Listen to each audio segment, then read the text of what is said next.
now we ask that you turn your attention to the visitor sideline for the alma mater of Vista Ridge High School. The Vista Ridge Marching Band is under the direction of Zach Santos.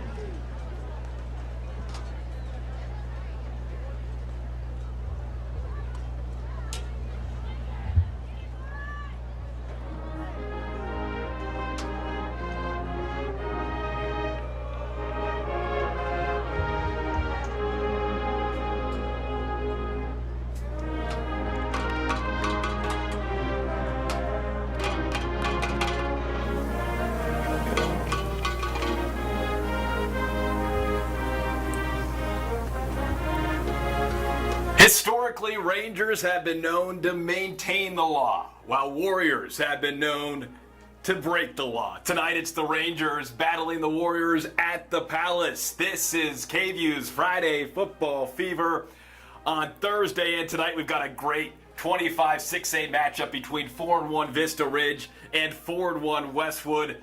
It's going to be a fun one here at Kelly Reeves Athletics Complex. Good evening, everyone. I'm Tyler Feldman. He's Jeff Jones. And Jeff, what a great night for football. And really, when you look at Westwood, when you look at Vista Ridge, two 4-1 teams, whoever wins this game tonight really is going to keep pace with Vandegrift atop this district. Yeah, this looks like a very winnable district this year. And the best thing for both of these teams is all the games that need to be won are still out in front of them. We talked a little bit earlier off camera about how Westwood ends the season at Vandegrift. Yeah. That might be the biggest game on their schedule. This one, not a distant second.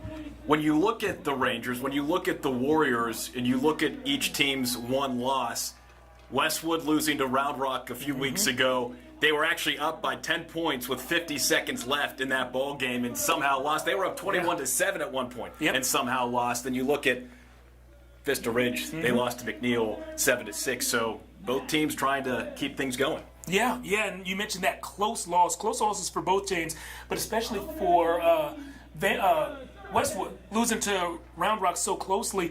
That's a game that could propel them forward. You know, they could learn lessons, especially about what they have to do on special teams. They had a field goal blocked and a punt blocked in that game, and we talked to the team at Round Rock, and they said after they blocked that punt, that's really when they knew that the tides had turned and they could actually win that game. So maybe that was a shifting moment in the Round Rock game, but that game could be a turning point in the Westwood season. I think there's maybe more pressure on Westwood, a team averaging 41 points per game, taking on a team that's giving up just 9 points per game in Vista Ridge. So when you balance that out, maybe you give the upper hand to Westwood. Westwood really hasn't been great in recent years. They've actually lost 4 straight in this series. Vista Ridge has beaten the Warriors in 4 straight years. So what's going to give tonight? I think you've got to look at Damani Stewart. Yeah, you know, you mentioned that unstoppable force meets that immovable object, or whatever the phrase is here. Maybe it's the other way around. But it's just going to be great to see this Westwood strong offense go against that Vista Ridge strong defense. And I think maybe by the time the end of the first quarter or the middle of the second quarter rolls around, we're going to know who has the edge in that matchup. And I think that's going to be the team that has the edge in the entire game. Once again, you are live streaming KVUE's Friday Football Fever on Thursday, either on KVUE Plus or our KVUE YouTube channel. Jeff Jones, Tyler Feldman, Corey Mose, Johan Castro, all making sure this broadcast happens tonight. We're going to take a quick break. We'll have the national anthem, and then when we come back here on the other side, we'll have the broadcast, this matchup between two 25-6A 4-1 teams, Vista Ridge and Westwood. And now, Westwood's alma mater will be performed by the award-winning Westwood Warriors Marching Band under the direction of Thomas Turpin.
for their generous donations.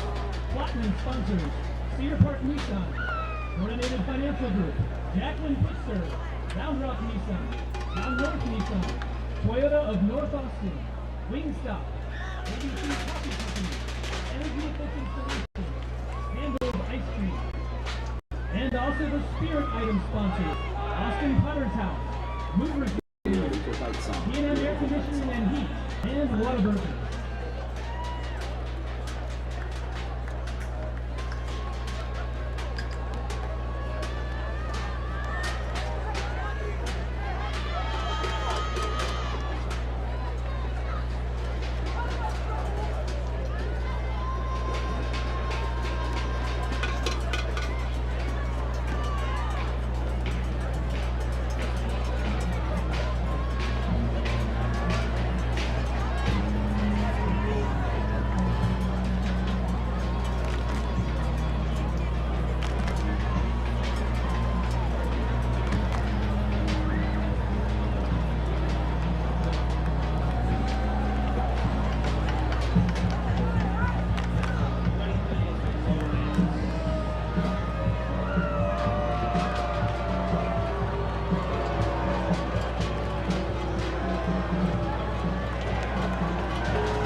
And now we'd like to invite tonight's game officials and team captains to midfield for the coin toss.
Ridge Rangers for the coin toss are number 0, Tion Murray, number 1, Joson Gaines, number 8, Grant Anderson, and number 9, Hayden Beach.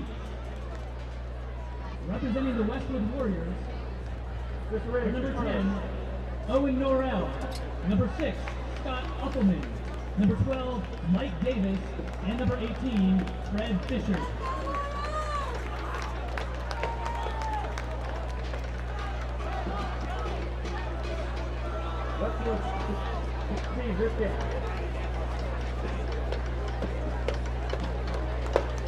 Ladies and gentlemen, the officials for tonight's game are referee Terrence McMahon, umpire Thomas Hartford, head linesman Chad Zimmerman, line judge Aaron Webb, back judge John Guidry, and side judge Dan McDaniel.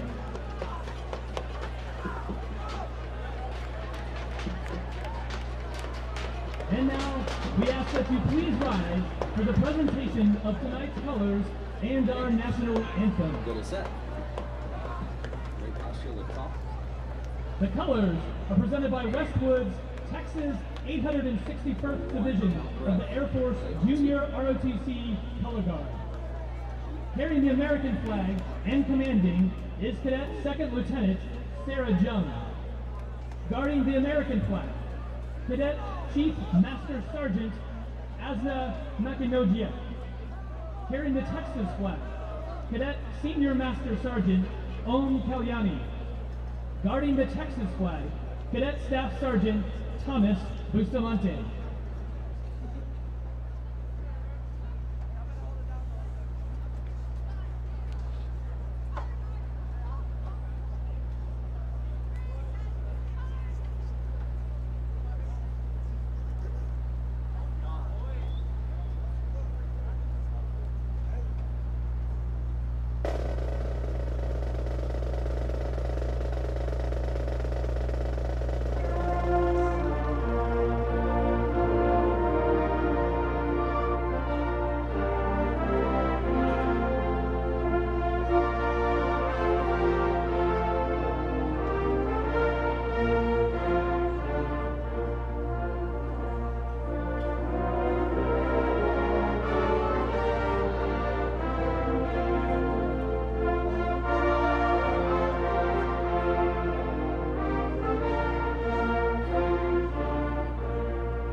Is by the way that the Westwood football team found Damani Stewart is by a online, like a digital physical education class, a digital PE class that he was taking during COVID, so during 2020. They found him and they just saw, a screen full of kids who were doing push-ups, and there was one guy who was always doing the right thing and doing those exercises really, really well, and that was him, as you see on your screen right now, number 11, Damani Stewart, and now he's turned into one of the best running backs, definitely in our area, and I believe in the entire state. He's definitely a Division I caliber athlete, and we'll see some of that talent on the field tonight. The senior, Damani Stewart, wearing number 11. He's got 118 carries so far this season, 1,020 yards. He's averaging 8.64 yards per carry, 204 yards per game. He's got 13 touchdowns, no fumbles, his longest run of 75 yards. Very talented player. I love how you threw in no fumbles. That's important. That is important. Ball Protect security the football. is a big deal. Vista Ridge kicking off to start this ball game. Westwood receiving here from Kelly Reeves Athletic Complex. The Palace, as the locals like to call it. And we are underway. Brian Perkins lets it dribble into the end zone. Now he picks it up. He'll cross the goal line and get smothered at the 6-yard line. Jeff, what do you think about that decision to start this ball game? I got to tell you the truth. I looked down. I just imagine once the ball reaches the end zone, that's an easy decision. Let's go ahead and take a knee on that one and get it going. Coach Wood didn't like that decision either. We see him out on the field standing at the numbers on the 10-yard line. Coach Wood giving the referees an earful already. If there's one thing we know after dealing with Coach Wood through the years and then chatting with them on Zoom, he likes to talk, and he certainly enjoys having a good conversation. Yeah, he does. He's a motivator. He's got and look at him. Get going. He knows. This is a huge, huge matchup. The winner of this game has maybe the inside track to finish second in the district. Round Rock might have something to say about that, but my opinion, the winner of this game has the inside track. Westwood first play from scrimmage, screen pass to Stewart, and look at Stewart get across the 20, 25, 30, and they say he steps out of bounds at the 22-yard line. Obviously we're up here in the booth, so we don't see where his feet were, and he was covered up by players, but he was trying to stay in bounds, and we see why. That could have been a 95-yard touchdown on the first play from scrimmage. Not quite. You know how I know he was in bounds? We just saw a look at Coach Wood. He wasn't giving the referees another earful. So I know he was out of bounds. First down and 10 from the 23, Owen Norrell. Senior quarterback hands it off to Stewart. Stewart spins and twirls his way to around the 28-yard line. Tyler, we've talked about it earlier in the season, but I love to watch how running backs absorb and react to contact. And right there, the first player who hit Damani spun. And, when you do that, you're kind of shifting where the impact is. It's going to be good for your body to not absorb that much contact and ensure that you gain 1 or 2 yards after contact. Love what I saw on that run. Second down and 5 from the 25. Trips right for the Warriors. Throw downfield, and it's caught around the 40-yard line. Is that Lane Wood? Yes, Lane Wood making the grab. The senior averaging 24 yards a game receiving. He's got 3 touchdowns also on the season. And I know what you're thinking right now. Lane Wood, is that the son of Coach Wood? No. No relation. No relation. We learned something new this week. 10:55 to go here in the opening quarter from the Palace. Westwood, Vista Ridge, still scoreless. Opening drive for the Warriors. Quick wide receiver screen, and it's dropped. Quickly picked up by Wood. Incomplete on the coverage there for the Rangers. Number 21, Countin Klemke. Not all drops are created equal. Some of them are actually a good thing. Lane would have caught that ball about 2 or 3 yards behind the line of scrimmage and would have taken contact right away. He saved himself a couple of hits and maybe saved his team 2 or 3 yards. 25-6A district battle between arguably the second and third best team. We'll find out tonight. Obviously, you've got Vandegrift undefeated at the top of this district. And Round Rock is a team in this district that's getting better as the season goes on, so we have to give them a little credit as well. Round Rock, 2 district wins, 2-0 in district play after starting the season 0-3. Marquise Murray making the grab on second down. That sets up a 3rd down and 6 from Westwood's 44-yard line. Marquise Murray, a young guy, but a physical specimen. We'll tell you more about him as the game goes along, but he is a true freshman making an impact on a 6A team. so you know this guy's the truth. 3rd down and 6 from the 44. About to reach the 10-minute mark here. 10 minutes to go in the opening quarter. Norrell from the shotgun. Slant across the middle. Looks a yard or two short to Murray from a 1st down. And hey, Jeff, you talked about Marquise Murray only being a freshman. Coach Wood earlier in the week when we chatted with him just said, quote, he's going to be good. Yep. And he would know. Coach Wood sees this guy day in and day out. Marquise looking good so far on this opening drive. 4th down and 2. The Warriors are going for it from their own 48-yard line. Yeah, with that running game, you have to go for it here. Murray in motion. Well, you don't And go for it anymore. You hear the Vista Ridge coaching staff to the booth next to us screaming for a false start, and that's exactly what it is. 5-yard penalty, so that brings out the punting unit.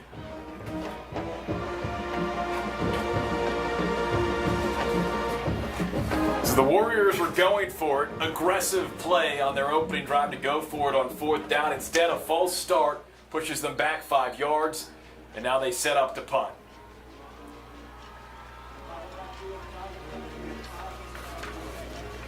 High snap! Over the head of Norrell! Ball trickles around the 5-yard line. It's picked up and he gets it off! Unbelievable how Norrell was able to get that punt off from around the 10-yard line. You can hear the Vista Ridge coaching staff to our right saying, what are you doing? Yeah. Where are our guys? Pressure. Yeah, when something like that happens, you don't even as a pass or a punt rush team, don't even think block anymore. Just think tackle him. That's as good as a block at that point, and they just weren't able to tackle him. And you saw number 12, Mike Adams, walk through the screen. He's one of these veterans, one of the captains on this team. He's also the long snapper. He's the tight end. He's the backup quarterback. Number 52, I believe, is who you're talking about, but yeah.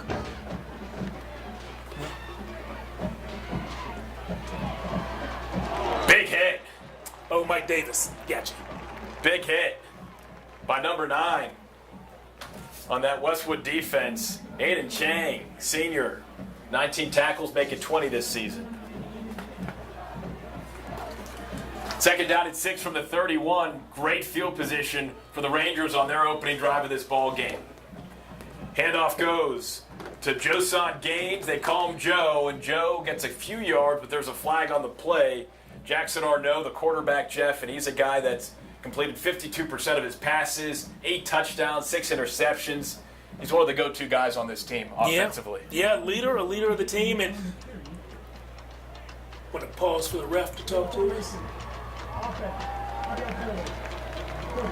All right, so back in the offense you were talking about quarterback Jackson Arnaud, definitely a leader of the team, and head coach Chad Scott told us that Jackson's one of those guys that before the snap, so much goes through his mind. He's processing the pre-snap defensive formation and where he thinks people are going to be open. He's also setting the offensive line.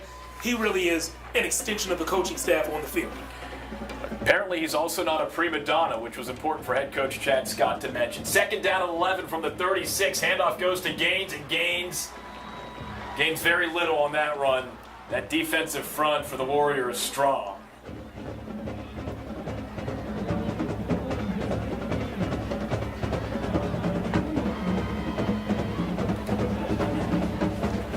Josh Hansen, the sophomore, making that stop. Coach Wood saying, quote, he's also really good. It's a very good and really good Westwood team this year. 3rd down and 10 from the 35. Ball gets away and it's caught. Looks to be enough for the 1st down. Arnaud hooking up with Jake Pondo. And the chains are moving. And it looked like Westwood defensive end Caius Coy was so close to making a game-changing play in the backfield there. If you stop the offense on that drive that they just extended, that's out of field goal range. That would be a big, big sack. RPO, and look who keeps it and dives into the end zone for a touchdown. Everyone thought Gaines had it, but it's Arnaud who says, yes, and falls into the end zone for the first score of this game. Faked everyone out on that Westwood defense. And as a defensive guy, I hate when I see that eye candy stuff. Trick an entire defense, trick 11 guys on the field at the same time. It is somebody's sole job tackle the quarterback. Anytime you see that play fake stuff, it doesn't matter what everybody else is doing. Go tackle the quarterback. That's your job. And they didn't make it happen. It looks like Vista Ridge is missing a holder on this play. How don't they have a holder? Carson Smith is... They're going to have to call a timeout here. We'll have to hold on. No holder for the extra point. How about the start to this ball game? Westwood going for it on 4th down. False start pushes them back 5. Then they have to punt. High snap then happens. So that pushes a tough situation. Great field position for Vista Ridge. And then a few plays in, senior quarterback Jackson Arnaud, little RPO, keeps it himself, in for the touchdown. Yeah, you know, what I'm really hearing is a lot of big breaks for Vista Ridge, and they were in the right place doing the right things at the right times to take advantage of those big breaks. That penalty that kept Westwood from attempting the 4th down, huge. Obviously, that high snap, even bigger. But you know what? Vista Ridge still had to respond, and that's exactly what they did. So Carson Smith, the holder, is out there now for his kicker, Clarence DePerine. DePerine's kick. It's blocked.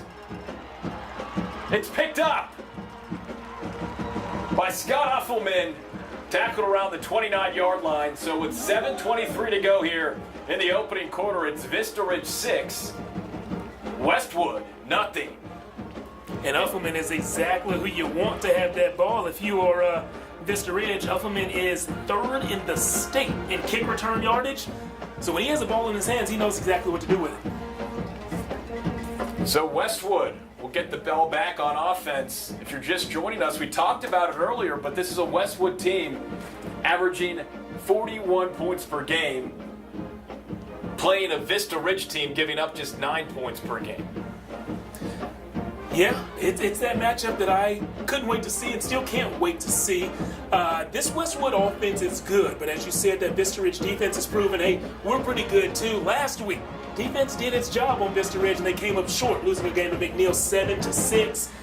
Something tells me if they give a similar effort or have a similar performance tonight, they won't come up short. Jeff, what's wild is they lost 7-6, and somehow in their first drive of this ball game, they've already reached their point total from a game ago. Here we go. This time, Perkins lets it roll out of the end zone for a touchback. Westwood will get back going. Their second drive of the game from their own 25-yard line. You know, I think we learned from the opening kickoff, touchbacks are good. This is a good thing, Westwood. Let's start this drive at closer to the goal line than we did last drive. If we want to talk about the losses of these two teams, Jeff, Westwood lost to Round Rock, and if you look at the standings, currently a 25-6A district, Round Rock is 2-0 despite a 2-3 overall record. So they were up 21-7 in that ball game and relinquished that lead. Coach Wood actually talked about how they pretty much won that game without winning the game. Here's Stewart. Look at the hole he finds. Cuts in, cuts out, across midfield. 40, 30, 20, 10. Will anyone catch him? No! Touchdown! 75 yards. Damani Stewart. Yaman. It is astonishing that he is as new as he is to this sport, because what he did in the open field was just brilliant ball carrying. He saw where his blockers were. He set them up perfectly. He knew when he had one guy to beat, and he beat him. He just destroys angles. Damani Stewart, destroyer of angles. About to get some much-deserved water. So he matches his season-long of 75 yards. First play of the second drive for Westwood. Extra point by Pablo Zavala is good. It is 7-6 Warriors over Rangers. And just like that, Jeff, Vista Ridge gets to score. Westwood's like, that's not going to last very long. Give us one play. We got a dude.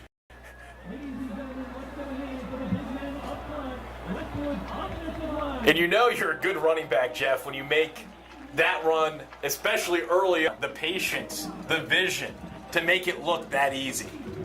Yeah, it did look easy, and his O-line did a great job of providing the hole. And once you get a guy like that to the second level, to those linebackers, and he has a little bit of open field, it's his job to get to the third level. And once he gets to the third level, it's over.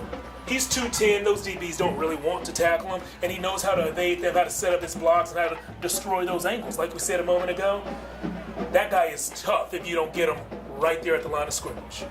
Talking about that Westwood offensive line, junior, senior heavy, left tackles Andrew Tubbs, left guard Taylor Wolford, center Cooper Case, right guard Marquise Bailey, then at right tackle Johnny Zhang. And we'll have to talk about Johnny at some point in this ball game, wow, Jeff, because what a story. His story is unbelievable. If you thought Damani Stewart, being from Jamaica, being new to football, is out of this world, well, Johnny's story is certainly out of this country, to say the least.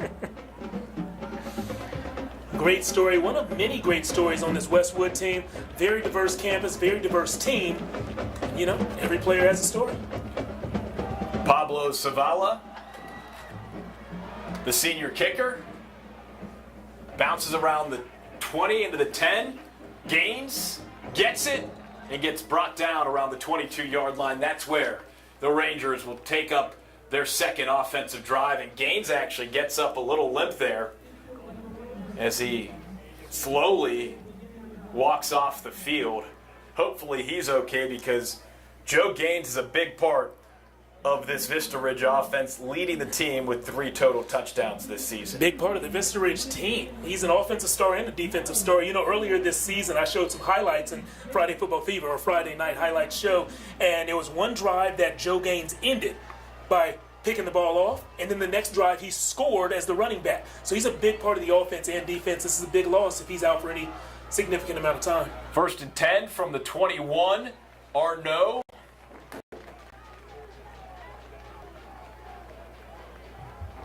Hands it off to Cade Naffman. Another senior.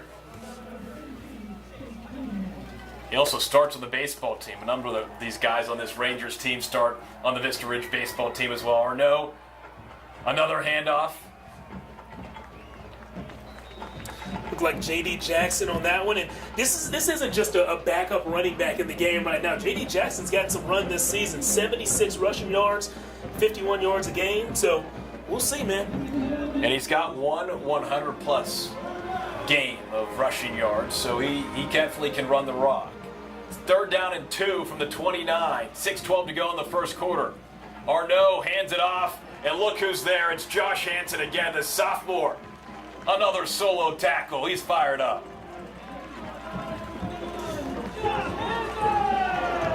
Josh Hansen listed as a strong safety on the roster, but was actually playing just 1 yard off the line of scrimmage there, so walked all the way up.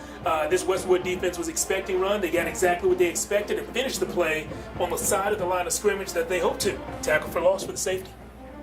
So 4th down and 4. Vista Ridge punting. Second drive of the game for the Rangers. Stuffed by the Warriors defense. Ooh, another high snap here. Ty Duchesne able to get it off, though. Ball bounces around the 35 and trickles down close to the 26-yard line. That's where James Hester touches the football. So with 5:15 left here in the opening quarter, Westwood leads Vista Ridge 7-6, and the Warriors will take over, trying to extend their 1-point lead to something much more. We're going to go ahead and write that play down in the back of our minds right there. Remember that one. We just saw the impact that a botched special teams play could make. And so had Dushik had not made that catch, had that ball gone over his head and Westwood be taken over inside the Vista Ridge red zone, coming off of the heels of that 75-yard run, like the momentum of this game would be changed and the scoreboard could be changed very quickly. Catching and punting that ball was huge. So far, that's been an issue for both teams here tonight at the Palace. Owen Norrell in the shotgun. Stewart on his left hip. He puts Murray in motion, gives it to Stewart, and Stewart finds a seam and bounces his way to the 30-yard line. Tough 4-yard gain for Damani Stewart. Running hard, man, running hard. Punishing people at the ends of runs. Love to see that if you're rooting for the offense.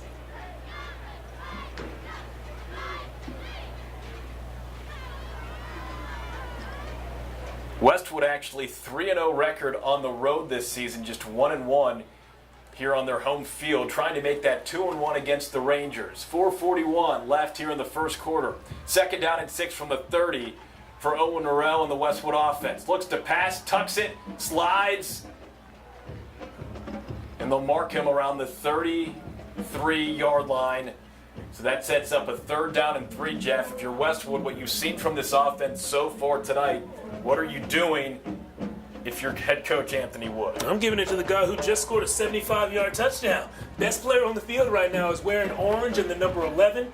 I put the ball in his hands, and you know what? If we get 2 yards or so, I might do it again. Owen Norrell, the starting quarterback, he actually eats lunch with his head coach. Talk about life and football and watch film together. Norrell rolls out to his left, throws on the run, and it's caught by Lane Wood, and Lane Wood cuts in, cuts out, and look at him run across midfield. Tackled down around the 44-yard line. How about that for a 3rd down conversion? I love that Coach Anthony Wood did not listen to me. He did something smart. He used his best player as a decoy, rolled his quarterback out to his left, which is important when you have a left-handed quarterback. And so rolled him out to a way that makes sense and put the ball right there on the money. Lane Wood made 3 defenders miss right after he caught that hitch route and got some yak yards after catch. Mike Davis coming up to Lane Wood to say, you dog. 1st down and 10 now. From the 43, Norrell, shotgun. Hands it off to Stewart, and Stewart hits a wall, but look at him spin off to get a couple more yards, Jeff. He's good at feeling where the pressure is when you're getting tackled, and just find the light space and lean to it. There's a chance you fall forward for an extra 1 or 2 yards. That's exactly what he did there. The Warriors are driving. 2nd down and 6. Ball's on the 39-yard line. Owen Norrell, the signal caller for this Westwood team. 4-1 record. After a couple of rough seasons, Coach Wood has this team churning in the right direction. Norrell, another handoff to Stewart. Stewart trying to follow his blockers, but credit the defensive front by Vista Ridge to get to him.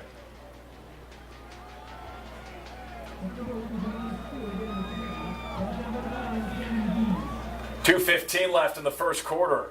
Warriors leading Rangers 7-6. Both teams 4-1. Both teams 1-1 in district play. Both teams trying to keep pace with undefeated Vandegrift in this 25-6A district. 3rd down and 7 from the 40. Norrell, shotgun. 2 left, 2 right. Slant over the middle, caught. Tavon McAdams makes the tough tackle, but Brian Perkins holds on for the 1st down catch.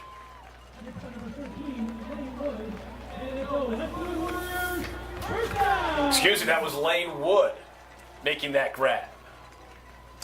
Yeah, and that was a good throw, good catch. In traffic there, not easy, and there was some pressure that was actually at Norrell's feet. And as a quarterback, you know, when your legs are planted and you're about to make that throw, that pressure that comes low, it's a little scary. And so for him to make that throw in the middle of traffic, feeling that pressure, I'm impressed with that pass. Norrell, 2 receivers to his left, hands it off to Stewart. Stewart gets a few yards.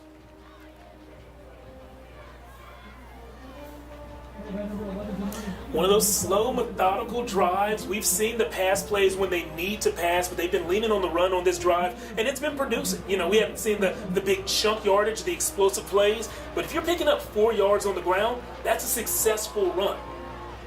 2nd down and 7 from the 27-yard line. Norrell, another handoff to Stewart. Stewart right up the seam once again for a chunk of yardage. Grant Anderson on the tackle there. He's the defensive leader. Head coach Chad Scott, who has a background on that side of the ball, said if I didn't even call any plays in the game, if me and my defensive staff weren't here, Grant would likely call the plays that we want to call when we want to call them. So number 8 for Vista Ridge, a leader, a high IQ guy, and the man who made the solo tackle there. 3rd and 3 from the 23. Stewart takes it outside. Look at the speed across the 20.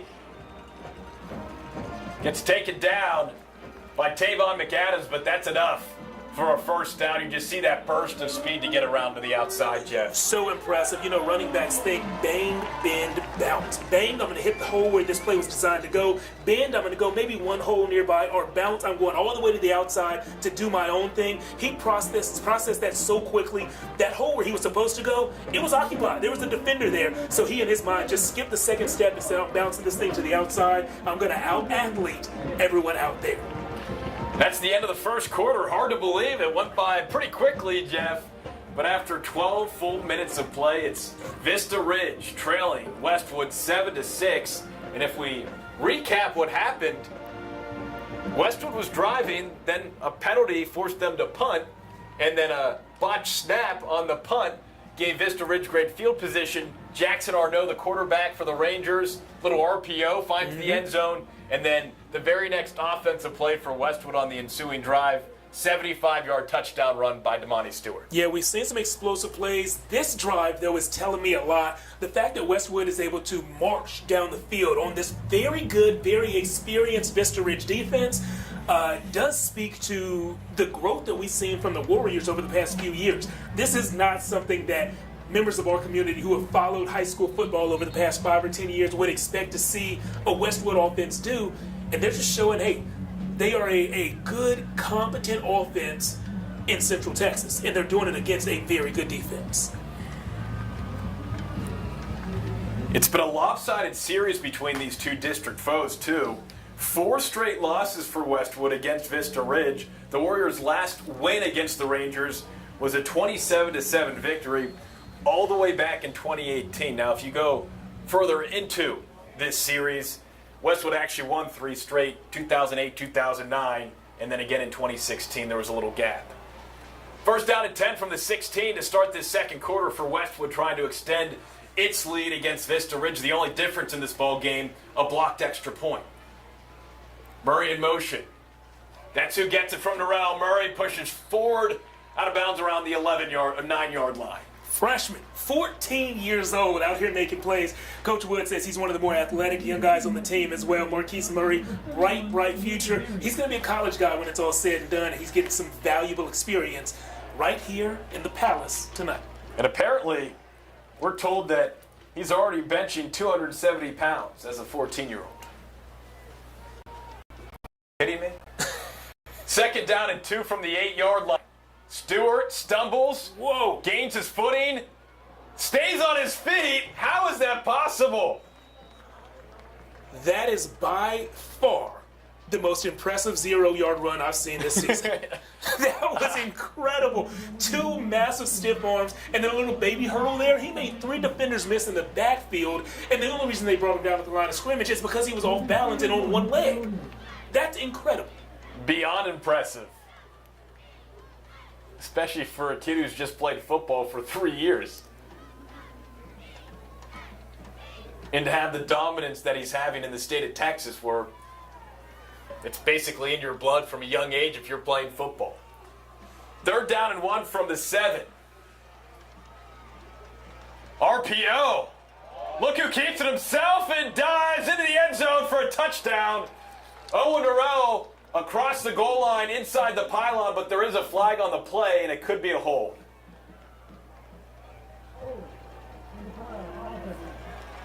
Mike Davis, holding penalty. It's been a tough start to this ball game for the senior captain, Mike Davis. Usually so detailed in his approach.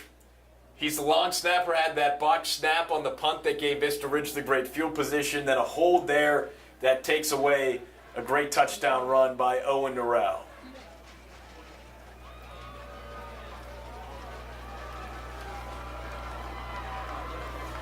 So with that holding penalty, with 10:31 to go here in the first half. That pushes Westwood back to the 17-yard line. 3rd down and 11. Norrell in the shotgun. Looks immediately for Stewart. Wheel route, and Stewart across the 5-yard line. That's a first down, and that was an excellent play call and play execution by the Warriors. Yeah, and you know how I know that not all eyes, but many of the eyes from the Vista Ridge Defenders should be focused on 11. Right when he comes out, the Vista Ridge coaches next to us are letting us know exactly where he is. They're talking to each other, letting them know where 11 is. And right when Damani took off out backfield, he didn't show pass block or anything like that. He took off right at the snap. They all said back, as in the running back is escaping. The running back is escaping. And sure enough, that was the intention of the play. So even when you know he's getting the football, it's still tough to stop him. All right, first to goal from the 3. Norrell, Stewart over the pile. About a yard short of that goal line. Less than 10 minutes to go here in this opening half. It's Warriors 7, Rangers 6. If you're just joining us, you're lucky enough to be streaming and watching KVUE's Friday Football Fever on Thursday. 2nd and goal, 2-yard line. Norrell in the shotgun. Stewart on his right hip. He gets the football and he drags his feet across the goal line for a touchdown, his 2nd of the game. Damani Stewart. Yeah, not much to analyze there. The hole was open. The linebacker didn't even touch him until right before the goal line. And when you are that big, that strong, that fast as that guy on your screen, you're making it in. He's got those little dance moves on the sideline. Yeah. Pablo Zavala, extra point up. Good.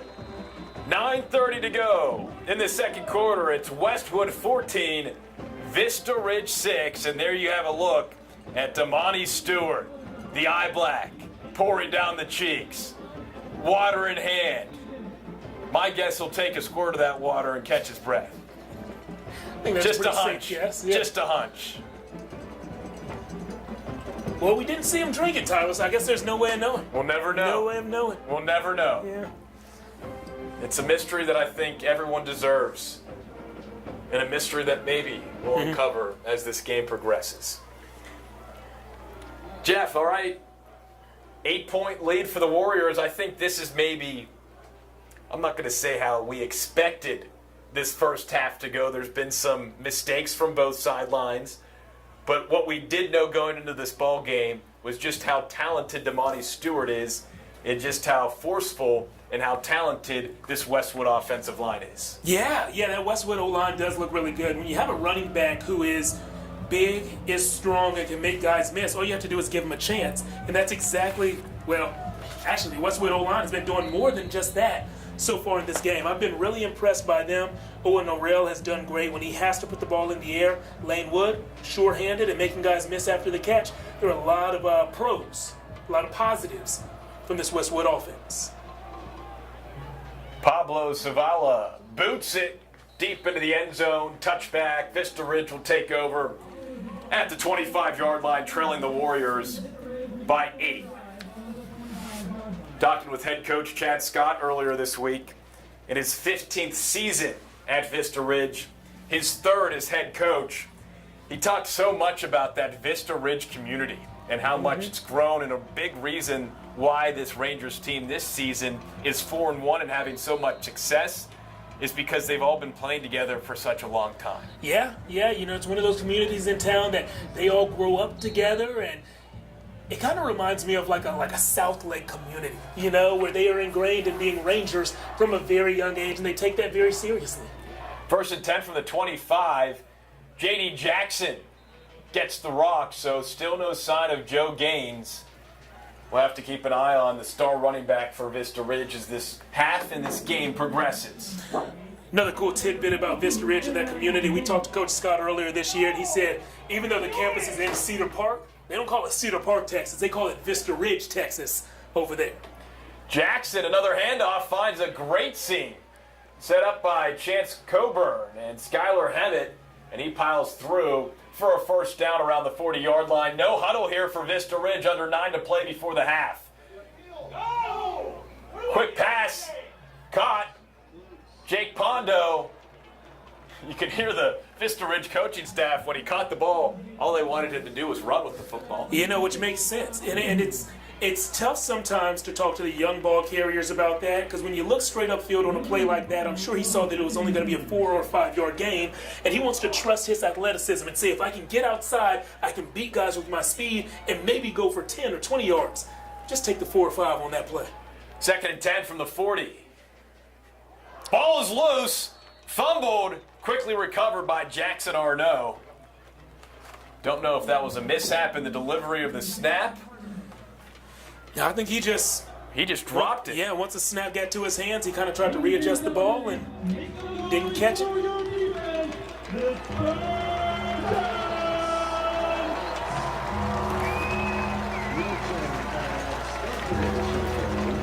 Third and 15 from the 35, about 8:15 to go in this opening half.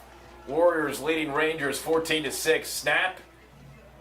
Arnaud rolls out to his left.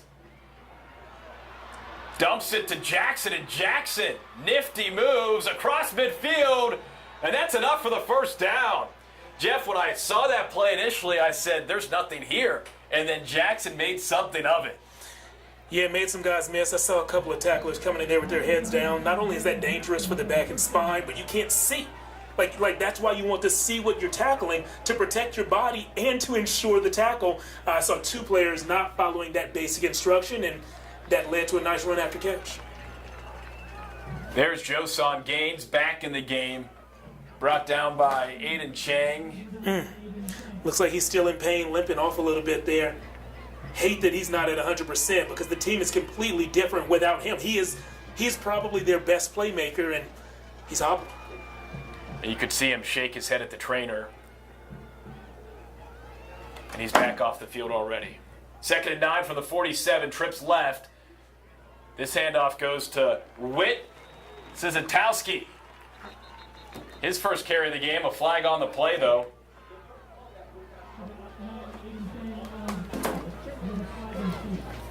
Aiden Chang, another stop for the senior rover for this Westwood defense. A face mask penalty on the defense.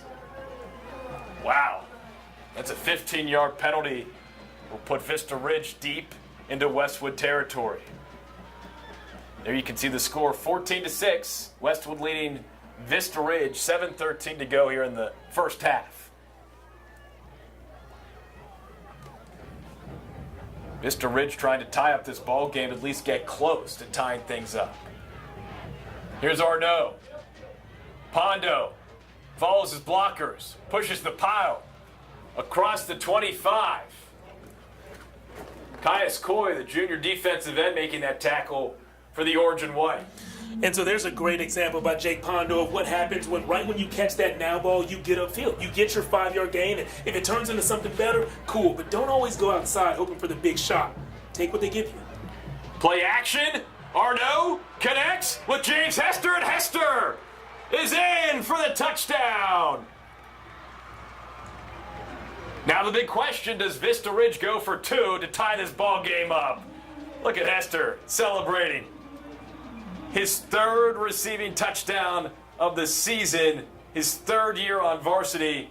No offers yet, but that 6'5" frame, talking with head coach Chad Scott earlier in the week, he's going to get some offers as this season progresses, no doubt. Every time I see highlights from this team, I see James Hester. He just pops. And the fact that he has that good size, good frame to build on, I think he's a college player. I don't know at what level yet, but I think he's definitely a college player. He's also one of the leaders of this team, and you like to see the guys who can lead off the field, also lead on the field. Bunch right for the Vista Ridge offense, going for 2 in the tie. Arnaud looks right, gets crushed, but connects.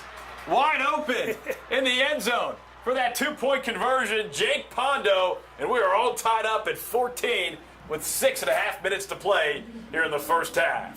Yeah, love the pressure. It looked like Aiden Chang in there delivering a hit right when Arnaud was letting the ball go. hey, you can't do it much better than that from a defensive standpoint, at least from a pass rushing standpoint. You just hope your guys on the back end have tight coverage. But Aiden Chang, great job pressuring them. Just a nice play by the offense.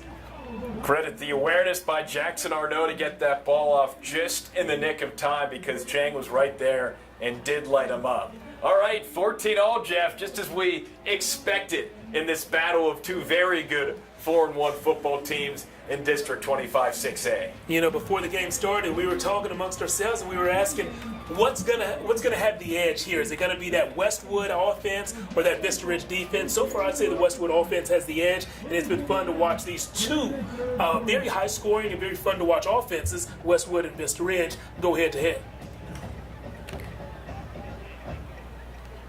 Vista Ridge, undefeated at home, 1-1 on the road this season. They're on the road tonight.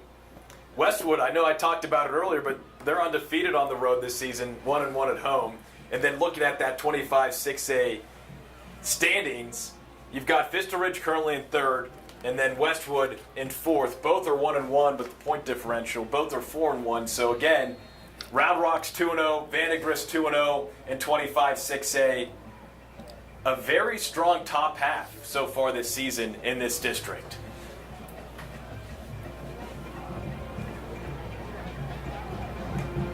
Parkins receives the kickoff from around the 15-yard line. Lots of speed, spins up around the 30-yard line, keeps pushing, and finally gets dragged down at the 31-yard line. And you know, Tyler, a moment ago I said that both of these teams have high-scoring offenses. That's just not true. Vista Ridge hasn't scored over 30 in a game yet. So this pace is uncommon for what we've seen from the Rangers so far this year. You wonder if this pace is going to be one that they can sustain, or if the Westwood defense is going to be able to kind of pick up a little steam as the game goes along. Vista Ridge coming off that 7-6 loss at McNeil. Westwood, on the other hand, their first shutout of the season, a 41-0 win at Cedar Ridge last Friday night.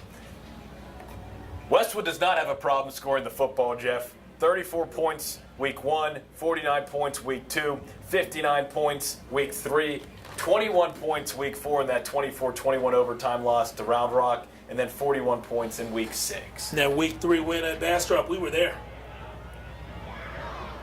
Wood again gets the wood, but hangs on for the catch. Yeah, Tavon McAdams, very nice hit there, and you know, he did what he was supposed to do as a safety. Whenever somebody comes across the middle, they have to pay for it. If they want to hold on to that ball, you can't make it easy. If there's one thing we've seen from Lane Wood so far this game is that he is able to make the catch and absorb the hit, especially when he gets hit by Tavon McAdams. All right, 2nd down and 2. Stewart, they just can't bring him down. He keeps churning, keeps the feet moving out across the 42 at around the 43-yard line.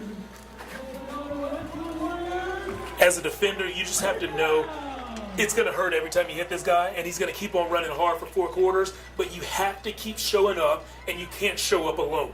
Gang tackling is so important when you're playing a running back of this caliber and a running back of this style. 5.5 minutes to go in the first half, tied at 14. Norrell hands it to Stewart. Stewart cuts outside. Look at the speed, stiff arm, but Tavon McAdams, the senior, rips him down like a rag doll. That's huge. That's huge, and you should celebrate for that, Tavon. Great open field tackle. He's given up probably 25 pounds on the guy and tackles him in the open field like that for a 2 or 3 yard gain. Big, big play. Puts him slightly behind the chain, so 2nd and 7-ish? I'm going to call that first down a win for the Vista Ridge Rangers.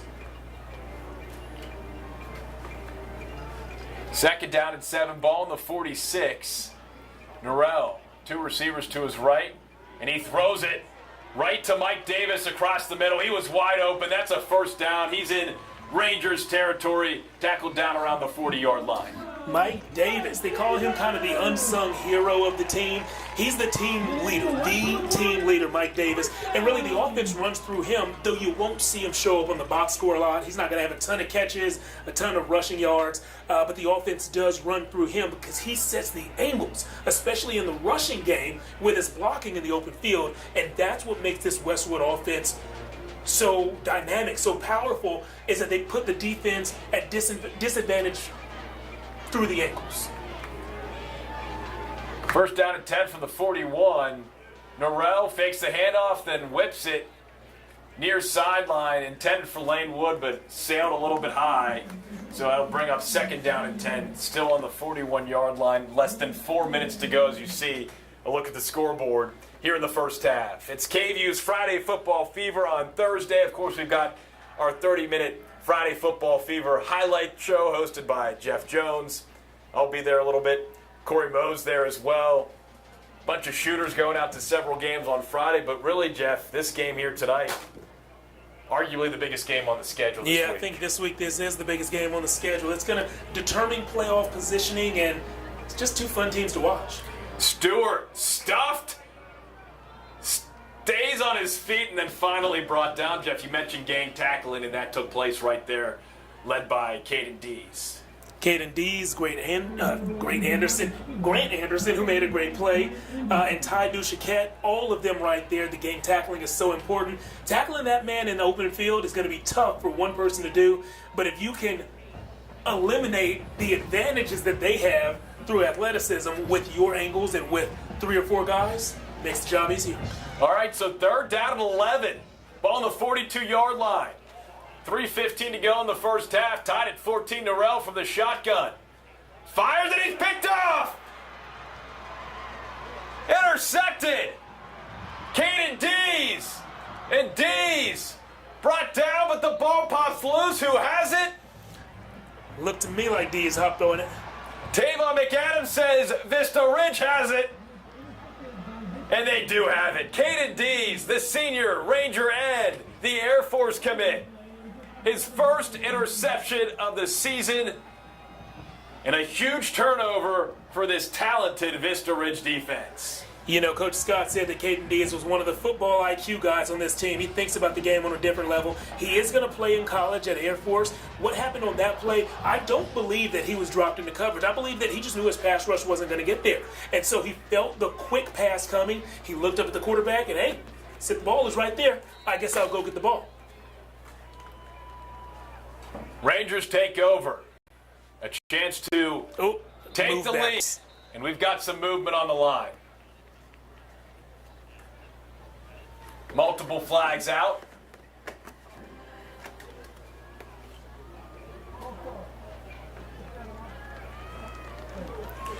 Brock Vaughn, false start.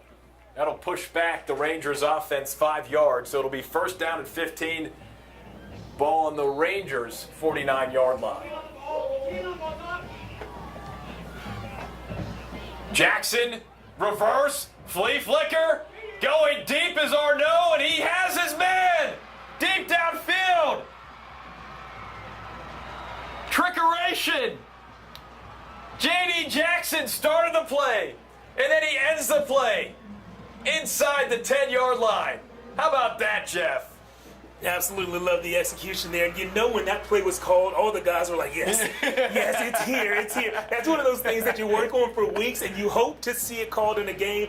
Here, it's called a big moment in a huge game, and they executed it to perfection. So big play on defense after big play on offense. First down and goal, 9-yard line.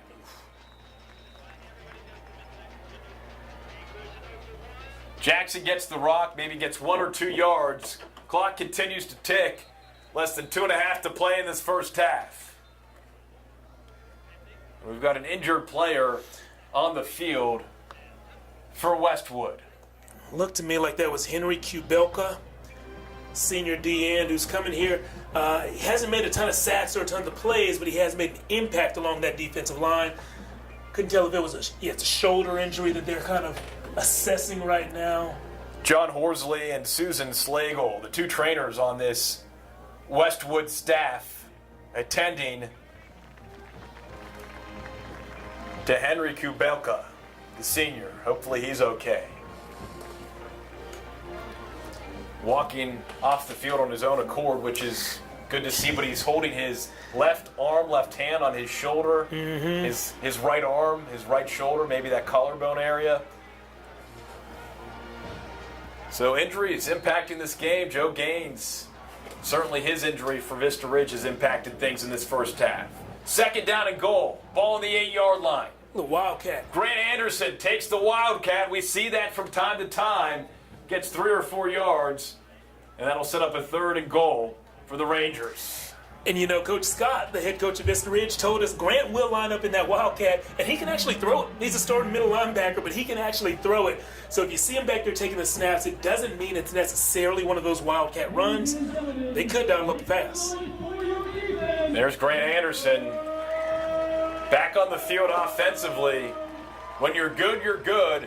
Several two-way players for this Vista Ridge team. They have a lot of crossover time that they allot to in practice to get everyone ready. 3rd and goal from the 5. Minute 29 left of the first half.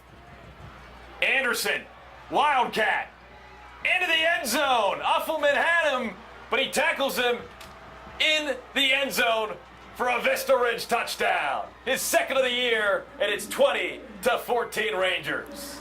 Josh Hansen was the safety for Westwood that was trying to set the edge on the offense's left, the defense's right, and it was just a battle out there. Who was going to win that one-on-one matchup was going to determine who was going to win that play, and the Vista Ridge offensive blocker was able to eliminate the edge, open the edge up, and that's exactly what Grant Anderson took advantage of.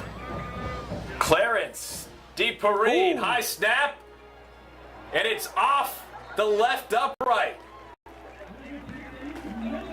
So Jason Handy, another aggressive snap, tough to hold for Carson Smith.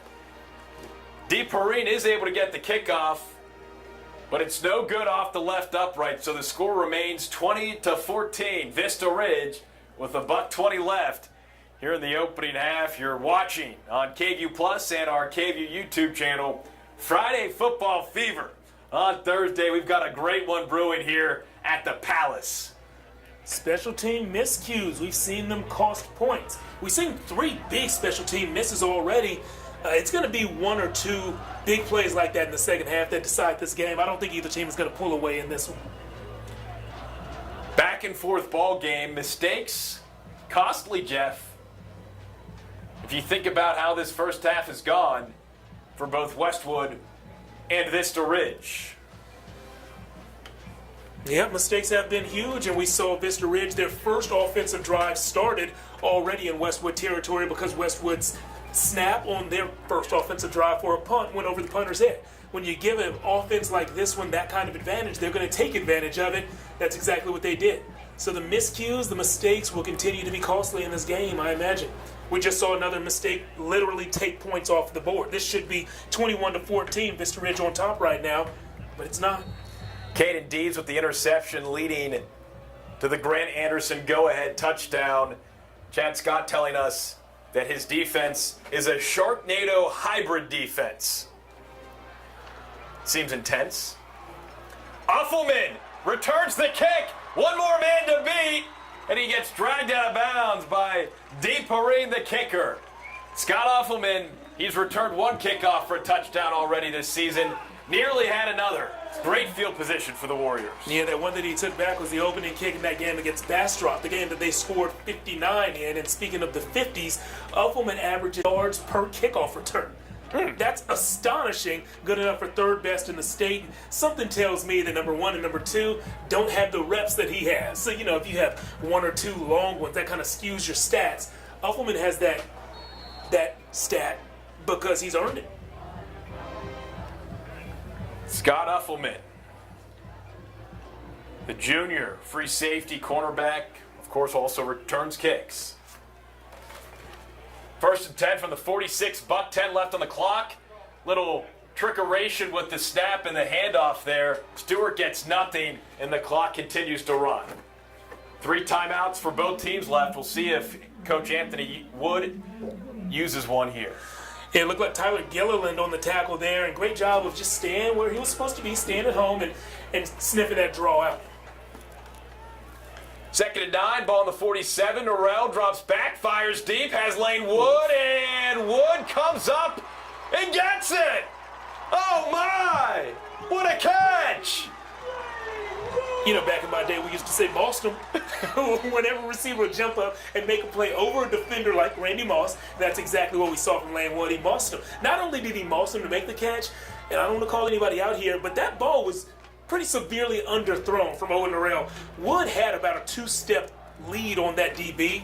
If Norrell puts that out in front of him, throws it to about the 15 instead of the 25, that's a touchdown. So Lane Wood had to stop his route, come back, and then make that amazing play. Very, very impressive from the receiver. Lane Wood, the senior, jumping over Ty Duchette, a fellow senior, a 3-year varsity starter for the Rangers, to make that grab, and now it'll be first down and 10 on the 24-yard line. Jeff, what do you think Coach Wood's telling his players with 38 seconds left on the clock? We're going to score, and I want 7, not 3. Let's find a way to do it. Let's see, how many timeouts do they have right now? They still have 2 timeouts left, but only about 40 seconds left in the game, in the half.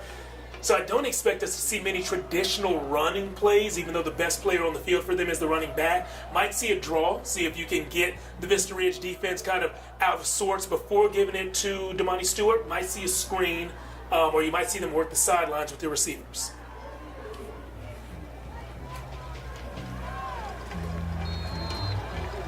Cade Nathman. Here we go. First and 10, 24. Movement from Mike Davis. Norrell over the middle, but deflected and pushed down into some traffic. That ball was intended for Marquise Murray. Not much he could do on that play. Great coverage by Cade Nathman. Yeah, a little high on that one, a little high, but Nathman did make a great play when he saw the ball up top. So 32 seconds left. That just took 6 seconds off the clock. It'll be second down and 10 from the 24. Wood signaling the signals to his starting quarterback, Owen Norrell. His brother Drew Norrell, sophomore wide receiver, broke his collarbone and then kept nagging, broke it again, came back. So we'll get into his story a little bit, but an impact player, hopefully near his return, maybe next week. Norrell, slant, he got crushed. Oh my. Caden Dees brought Norrell to the ground, and Norrell's pass errant, not even touched. All right, third down and 10. 28 seconds left on the clock. Pablo Zavala, the senior kicker, his long this season is 38 yards. Right now, it would be a 41-yarder. Yeah, we expect to see a pass play right now with number 11 at least running a route. I've seen him back there add to the pass pro, the pass protection for a while. You got to get him out there, see if you can get him in the open field one-on-one. Twins left and right. Stewart gets the handoff. And look at Stewart. Does anyone want to bring him down? Finally, at the 10-yard line, Stewart, get off me. Again and again and again. 19 seconds left on the clock. Well, let's...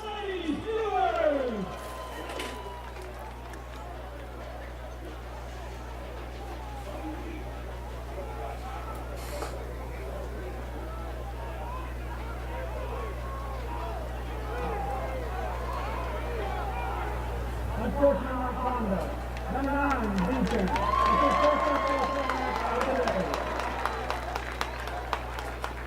Wow, so Caden Dees flagged for unsportsmanlike conduct.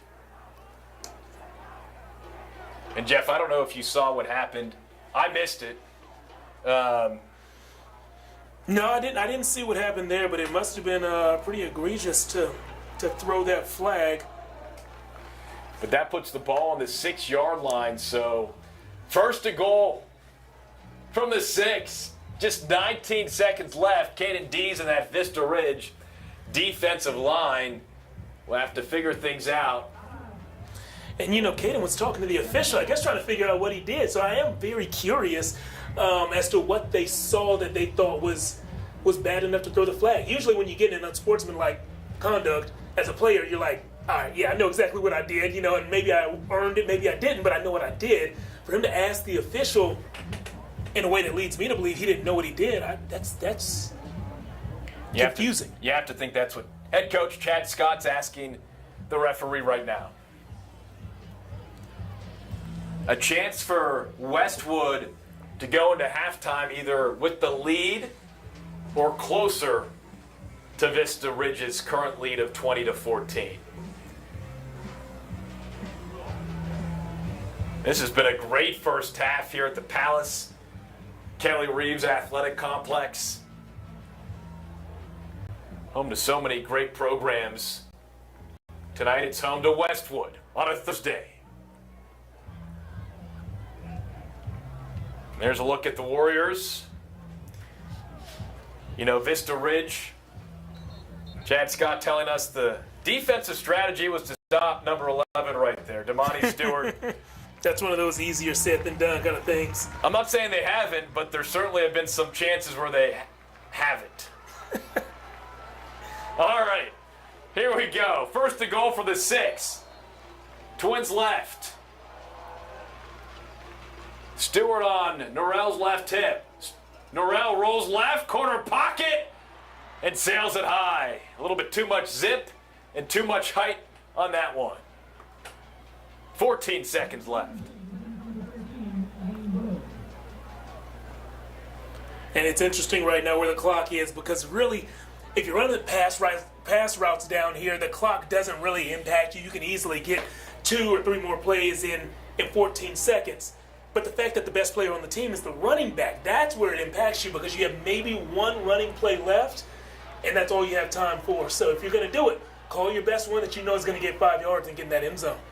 Second and goal from the 6. Norrell looks left, fires left, intended for Lane Wood, and he had him,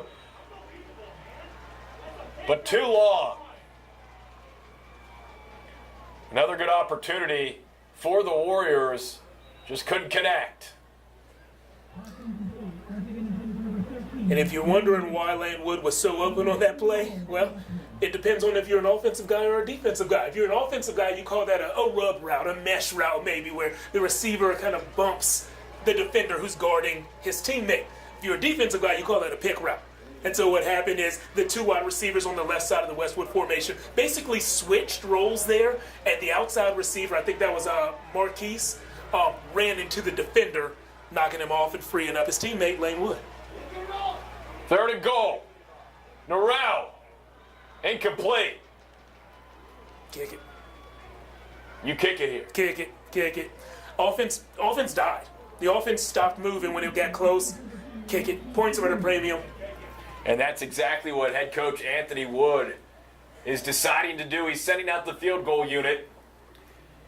Pablo Zavala, the senior, he's connected on 4 of 5 attempts this season. Again, his long 38 yards. This one will be a 23-yard chip shot. He's yet to miss an extra point. So he's been pretty consistent, Jeff. 3 seconds on the clock. The snap, the hold, it's a fake! Pablo Zavala, and it's stuffed up immediately by the Vista Ridge defense. Oh my! How about that? Caden Nathman with the tackle and the stop. Rangers going to halftime of 20-14. Oh, wow. I don't think anyone expected that, Jeff. No, which is the perfect time to call it, right? When it's that unexpected, it just did not work out. You know, Coach Wood knows what he's doing, but that play did not work out for him. You have to appreciate the aggressiveness, but hindsight's 20/20. You probably would have just preferred 3 points. Mm-hmm. But hey, you know, your offense has looked pretty good. You go into halftime down 1 score, 6 points. So if you find the end zone again, a touchdown and an extra point will put you on top. I think both teams can go into the break feeling pretty good about their performances in the first half. And knowing that they did leave points out there on the field. Both of them had key mistakes. You clean those mistakes up, you have a much better second half and a chance of winning this game. Westwood with one more significant mistake than Vista Ridge in this opening half. That interception, Caden Dees picking off Owen Norrell. That play leading to a huge go-ahead touchdown offensively for the Rangers. Jackson Arnaud connecting with James Hester.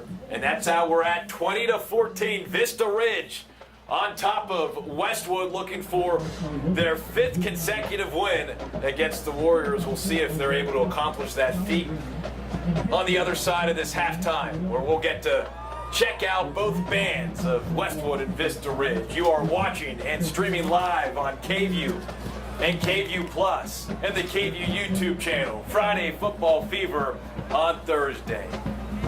Vista Ridge 20, Westwood 14 at the half. We'll see you after the bands.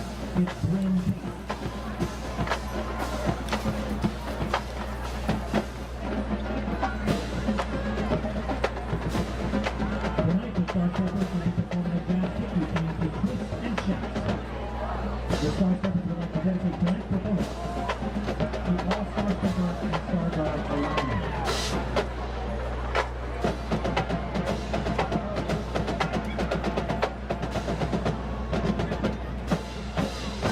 And now, nothing shines brighter from atop the ridge.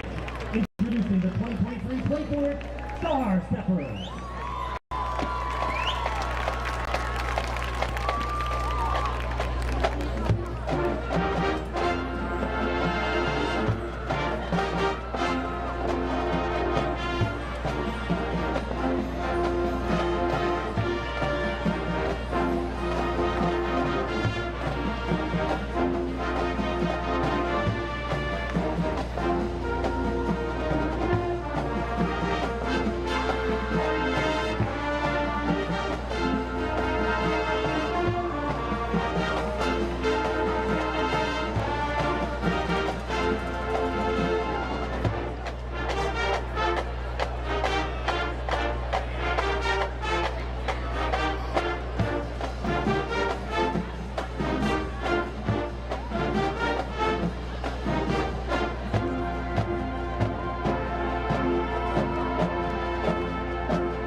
Vista Ridge High School Star Steppers.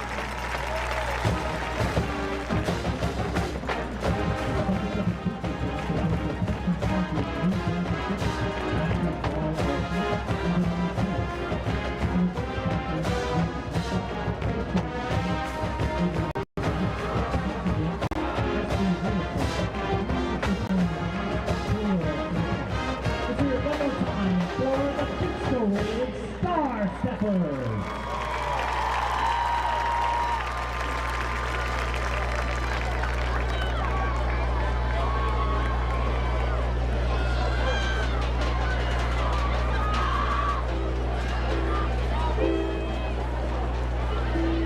Ladies and gentlemen, please welcome the Vista Ridge High School Ranger Band.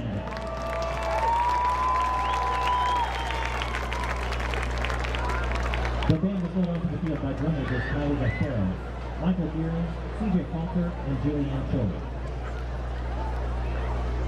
Tonight the band will be performing parts 2, 3, and 4 of their 2023 production entitled Icon.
And now, the Vista Ridge High School Ranger Band.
products, milk tasting, face-to-face spa and overreach, all orthotics, and Invisible. More of other sponsors are LC Real Estate and Hills Construction, and finally our platinum level sponsor, Brookies Chicken. Let's hear it one more time for the Vista Ridge High School Ranger Band.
Presenting the Westwood Sundancers.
Drummakers for the Warrior band are Daniel Kim, Sophia Gabriela Ramirez, Constantina Iriazis, Henry Sudbury, and Grace Blank.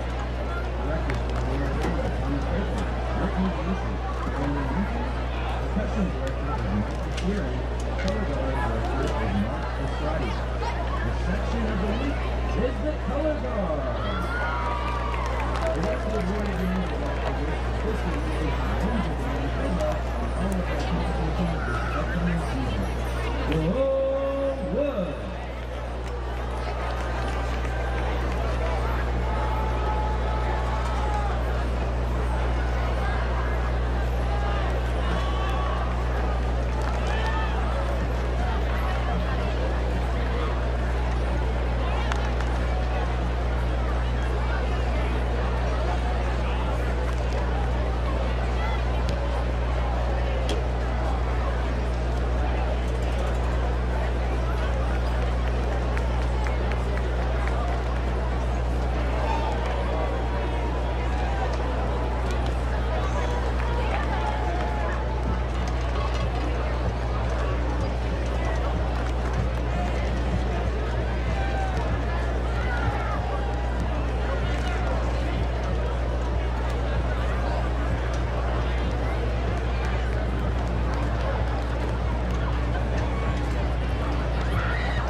Palace. You are streaming live KVUE's Friday Football Fever on KVUE Plus and our KVUE YouTube channel. Tyler Feldman, Jeff Jones, Corey Mose, Johan Castro. So great to be with you here tonight. It was a great first half. Vista Ridge leading Westwood 20-14. Both teams 4-1. Both teams jockeying for that top spot behind Vandegrift, right now behind Round Rock in District 25 6A. Second half underway. Rangers will get the ball first. Some great blocking, and look who's going. Oh my! Donnie had home run called, but instead he gets dragged down. Tavon McAdams nearly starting this second half off with a bang. I thought he was going to go to the distance, Jeff. Yeah, we see Tavon McAdams make an impact on defense. We saw him tackling in the open field, looking really nice, delivering some big hits, and now he's had a big hit in the special teams game. As we talked about in the first half, special teams hits and misses can be very, very crucial to the outcome of this game.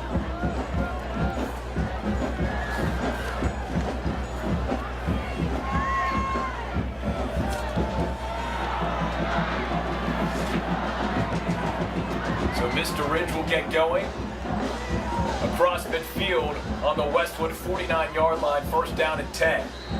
Jackson Arnaud, we've got a whistle, and we've got a flag. No, we've got a timeout. Excuse me. I thought I saw something yellow fly through the sky, and it's just the towels of the water boys and gals on the Westwood sideline. They are yellow. They are, and as sure as they are yellow, that start to this half was horrendous. You know you're getting the ball coming out of the break.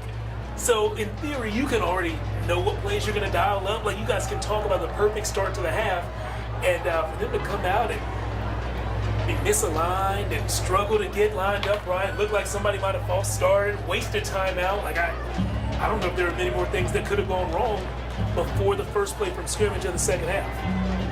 Bad. Head coach Chad Scott saying that he studied a lot of Vandegrift and McNeil to elevate his program, actually doing an old school blood and guts boot camp to build discipline. We did not see it, though, to start the second half there. First down and 10, 49-yard line. Vista Ridge now with 2 timeouts remaining in this ball game. Handoff to J.D. Jackson, so still no Josan Gaines. And Jackson gets wrapped up, spun around, and taken down at the 44-yard line with forward progress. So a 5-yard gain. Yeah, I thought it was very cool that Coach Scott admitted that there are district opponents that he watches closely and tries to take a little bit of their game here and there.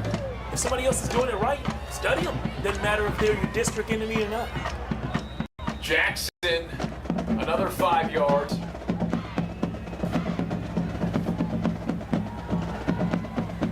Good enough for a first down, so here we go. Rangers are moving. Jackson Arnaud doing a nice job after that slow start to this second half of getting his team together. Arnaud, handoff to Jackson, and Jackson jumps outside quickly, then inside, and they whistled him down. He did pop back up. Nice 10-yard gain for J.D. Jackson. Kai Coy making that play for the Westwood defense, came from his DN spot and just tracked the ball down. You know, I like the high effort plays, and that was one of them. There's Kai Coy, number 5. Next to him, Jacob Brown, number 40, sophomore nose tackle. All right, first down and 10 from the 29-yard line. Trips left for the Vista Ridge offense. Arnaud hands it to Jackson, and Jackson, look at the footwork, out across the 20, near the 15-yard line. They'll mark him at the 16, and J.D. Jackson, no, he's not Joe Gaines, but he is gaining a lot of momentum and a lot of confidence, the junior running back, getting it done in Gaines' absence. Yeah, we're seeing him getting it done off that right side, so go ahead, shout out the right side of that O-line. Nathan Jimmy, Chance Coburn, looking good out there, clearing room for their running back. More time for Jackson.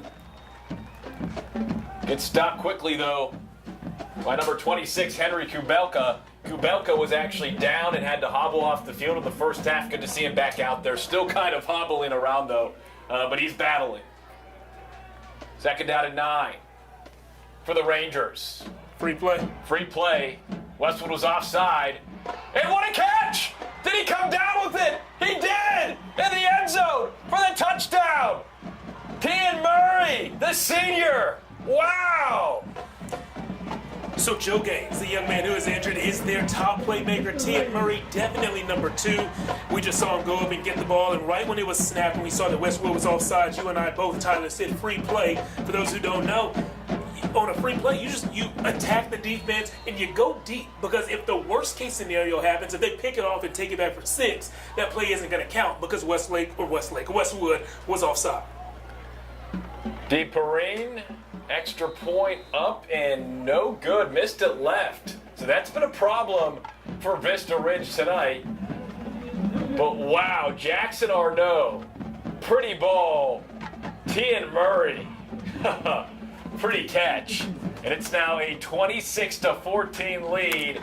Vista Ridge kind of pulling away. Let's see what this Westwood squad's got. 9:48 to go here in the third quarter. Tian Murray came into this game averaging 32 yards per catch. As we said a moment ago, he is a big play guy, and we just saw a big play made. You said Vista Ridge kind of pulling away. You know, they have a 2-score lead right now.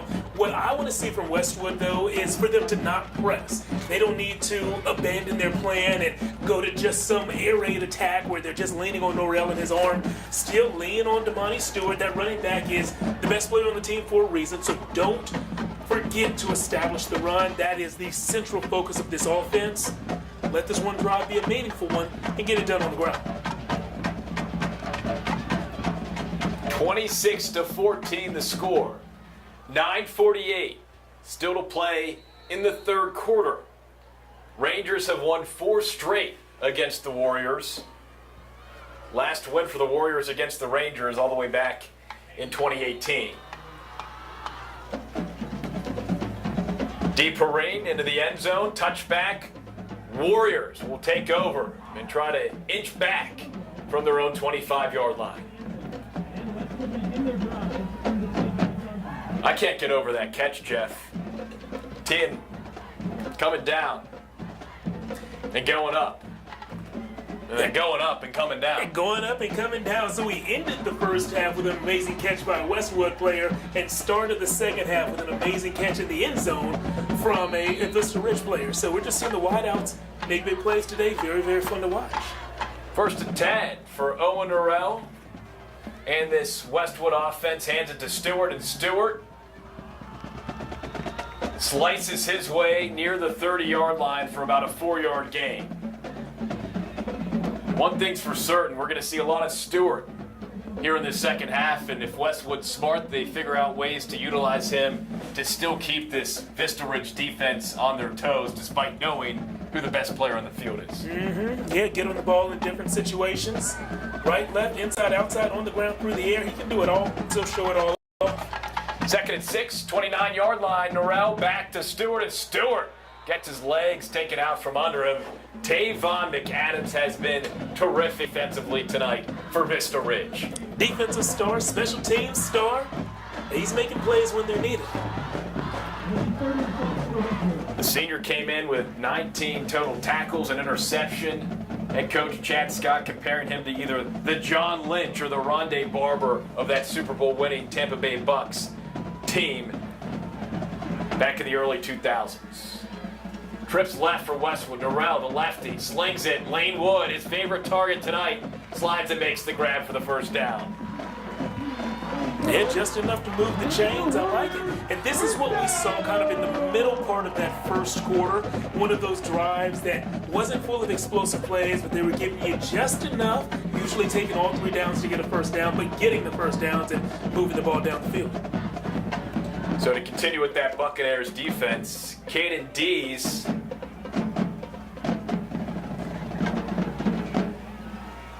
compared to Warren Sapp, according to Chad Scott, as Stewart gets crushed. Tyler Gilliland was there defensively for the Rangers.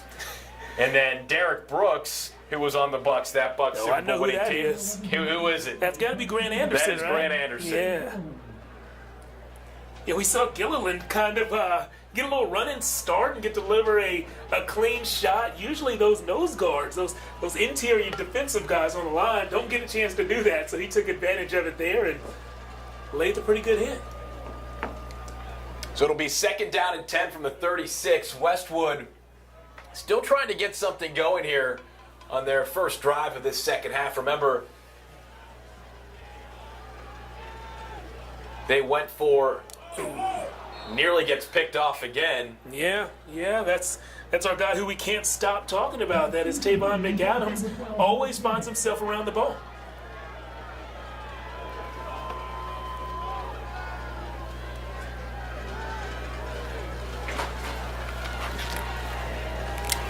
And this is interesting here. Critical third and long. And we see a guy on the sideline right there who I expected to see in the game, Damani Stewart, not on the field for this 3rd and 10 right here. When he came to the sideline, the Vista Ridge coaches were shouting, 11's off, 11's off. So 3rd and 10 from the 36. Twins right, he gets sacked. Ball pops loose. Caden Dees was there to deliver the boom. Norrell did not see him, blindside hit.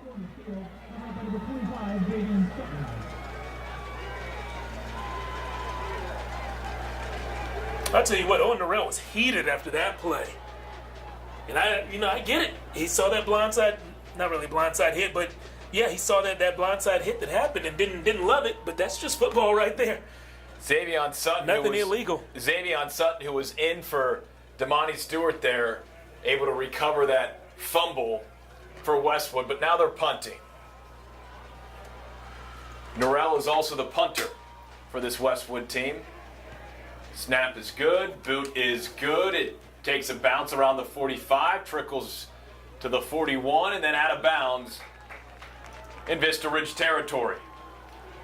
So Westwood fails to find the end zone, get any points on the board. And Jeff, when you go back into how the first half ended, that trick play on the field goal, instead of going for 3, you go for 6 and possibly 7. It doesn't work, and now we're here. Yeah, that one was big, man. I think this drive right here is even bigger, though. If this drive ends with a touchdown, it feels like this game is well within hand. But if the Westwood defense can get the ball back without surrendering any points or hold Vista Ridge to 3, it will still be a 2-possession game. That would be huge. So this drive is monumental. 1st and 10 from the 41. Handoff goes to Jackson, and Jackson spins around for about 7 yards, close to midfield. Tackle made by number 40 on this Westwood defense, Jacob Brown. See a flag on the field there. If this one's coming back 10 yards because of holding, that is going to be big. Sideline warning is what it is. Okay.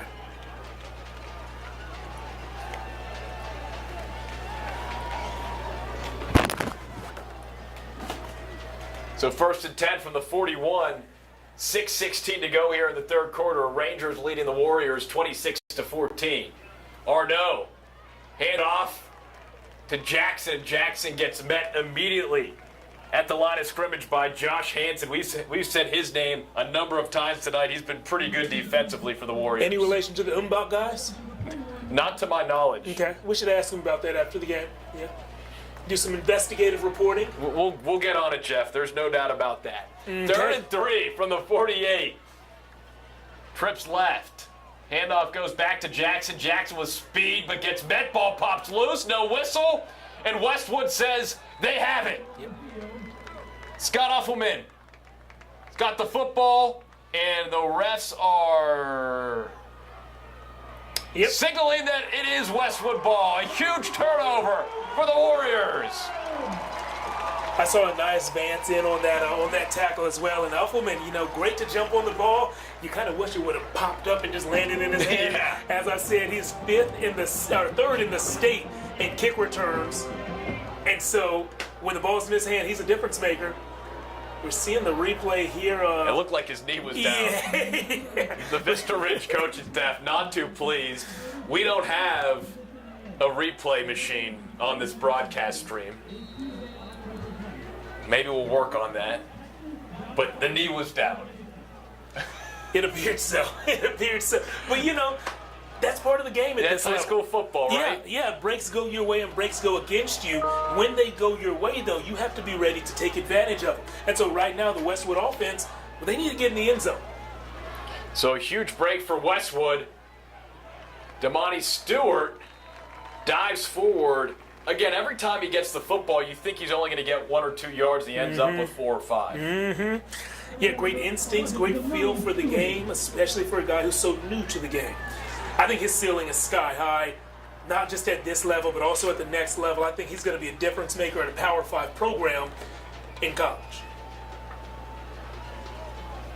I agree. 2nd and 4 for the 44. Back to Stewart. Stewart finds a seam, high steps across the 30, across the 25, down around the 23-yard line. Jeff, that run right there is what I think you see and why he's going to be a Power 5 back. Yeah, and you know, if I'm Westwood, that run's a little demoralizing. You have 1st and 10 right here. I'd hurry up, just like they did, and I'd run it again. Let's see.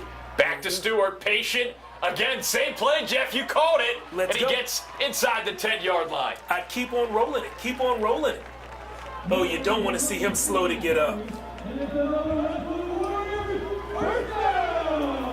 You see Mike Davis there, one of the captains, signaling to the sideline, hey, Damani needs a little attention. Out rushes John Horsley and Susan Slagle, the 2 trainers, head coach Anthony Wood there as well. This would be detrimental and devastating to Westwood if Stewart can't go the rest of the night. Obviously their biggest impact player. He is the guy who their offense runs through. Your entire offensive game plan strategy changes if he has to miss time. And that drive was just going so well. Looks like he wants to stay back out there, and then they say, hold on, come with us. Yeah, well, that's a rule he has to learn about this sport. If you get medical attention, you're coming out for at least one play. The guy's built like a college athlete right now, isn't he? He looks like he could start Saturday. Yeah.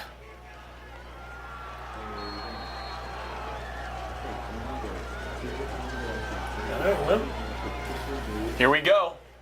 Norrell hands it off to Skylar Green, and Green, the senior back playing behind.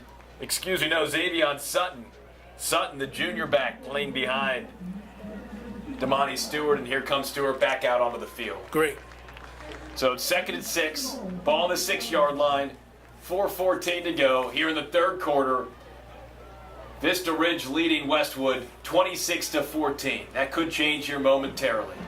Owen Norrell, Twins left, hands it off to Stewart. Stewart bounces inside, Wow. keeps his feet moving. He will not be denied, and does he get over the goal line? They say he's down at the half-yard line. Impressive strength. Damani Stewart then has the awareness to help free safety Tyler Duchesquette get up too in that same play. Yeah, we talked about that gang tackling. That's the only way they kept him out of the end zone right there, is not just making initial contact with him, but making initial contact with one wave and having another wave come after that, and a 3rd wave if necessary. You got to tackle his group. 3rd and goal, back to Stewart. He finds the end zone for the 3rd time tonight. That's a touchdown for the Warriors.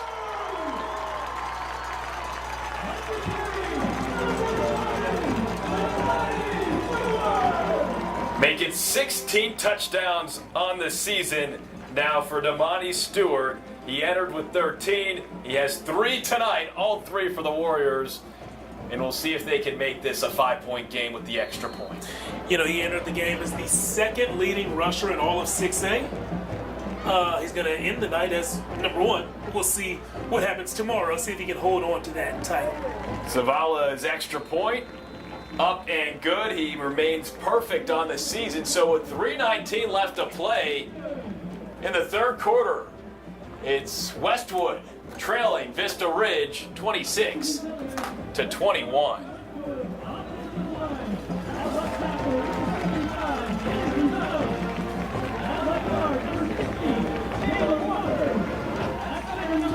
So Jeff, before that drive, you said how critical it would be for Westwood, and all they do is have a huge fumble recovery. Maybe the knee was down, but they take advantage and they find the end zone to make this a 1-score ball game. Yeah, getting that stop, you know, regardless of how it came, getting that stop was huge. And then before the drive, we said, hey, just stick to what you do best, and that is running the ball on the ground. Don't try to change the game plan because you're down 2 scores. They didn't. They stuck to what we asked them to stick to.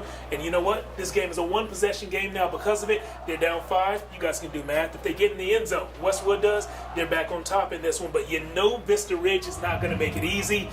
Let's see what the Rangers have in store when they get the ball back.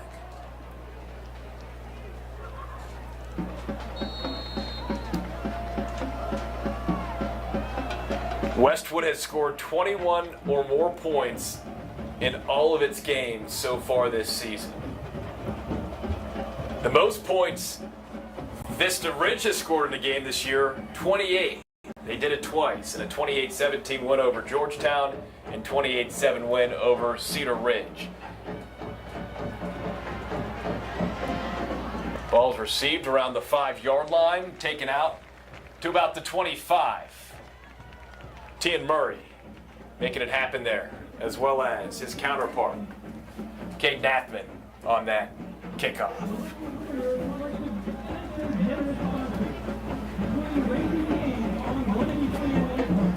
Again, if you're just joining us, first time this season or you're a return viewer, KVUE's Friday Football Fever on Thursday.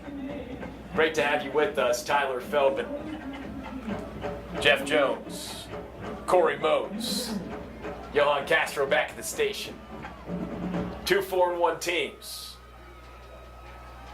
Jackson gets the handoff, and he gets pushed back. Fred Fisher, first time we've said his name tonight, but Fred Fisher, one of these captains on the defense for Westwood, came in with 28 tackles, an interception. He's got a sack, 7 tackles for loss, Jeff. He's a guy that maybe we'll start to see more of in this second half. Yeah, I'm looking forward to seeing what he can do on this defense. Meanwhile, offensively, Jackson Arnaud, he's got 3 receivers to his right. He finds his man, Jake Pondo, and Pondo hits a brick wall. Scott Offelman is there. Who else is there? Looks like I saw big Jacob Brown, the sophomore nose tackle who is just putting up fantastic numbers in the weight room. Big number 40 there.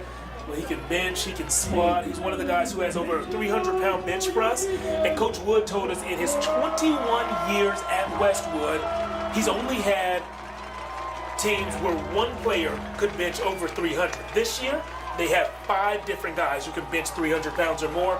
The strength and conditioning program has taken a step forward, and so has the team on the field.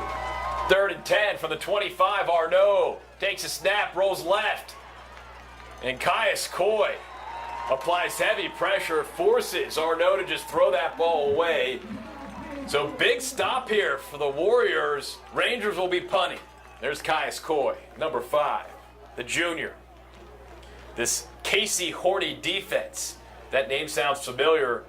Horney spent several years at big-time programs, starting at Sam Houston State, then Trinity College in San Antonio, then Texas State, then Texas. And before Texas, he was at Baylor for 9 seasons. And then found his way to FIU after Texas. Flag on the play. And Jeff, you spent some time actually during your playing days at Trinity with Casey Horney. Yeah, Coach Horney was my position coach my very first year, my freshman season at Trinity. He was awesome. Safeties coach who really knows the game backwards and forward, took our defense to another level. He's been here 2 seasons at Westwood, and he's taken this Westwood defense to another level as well. So after the flag, 4th and 15 from the 20 now. Carson Smith.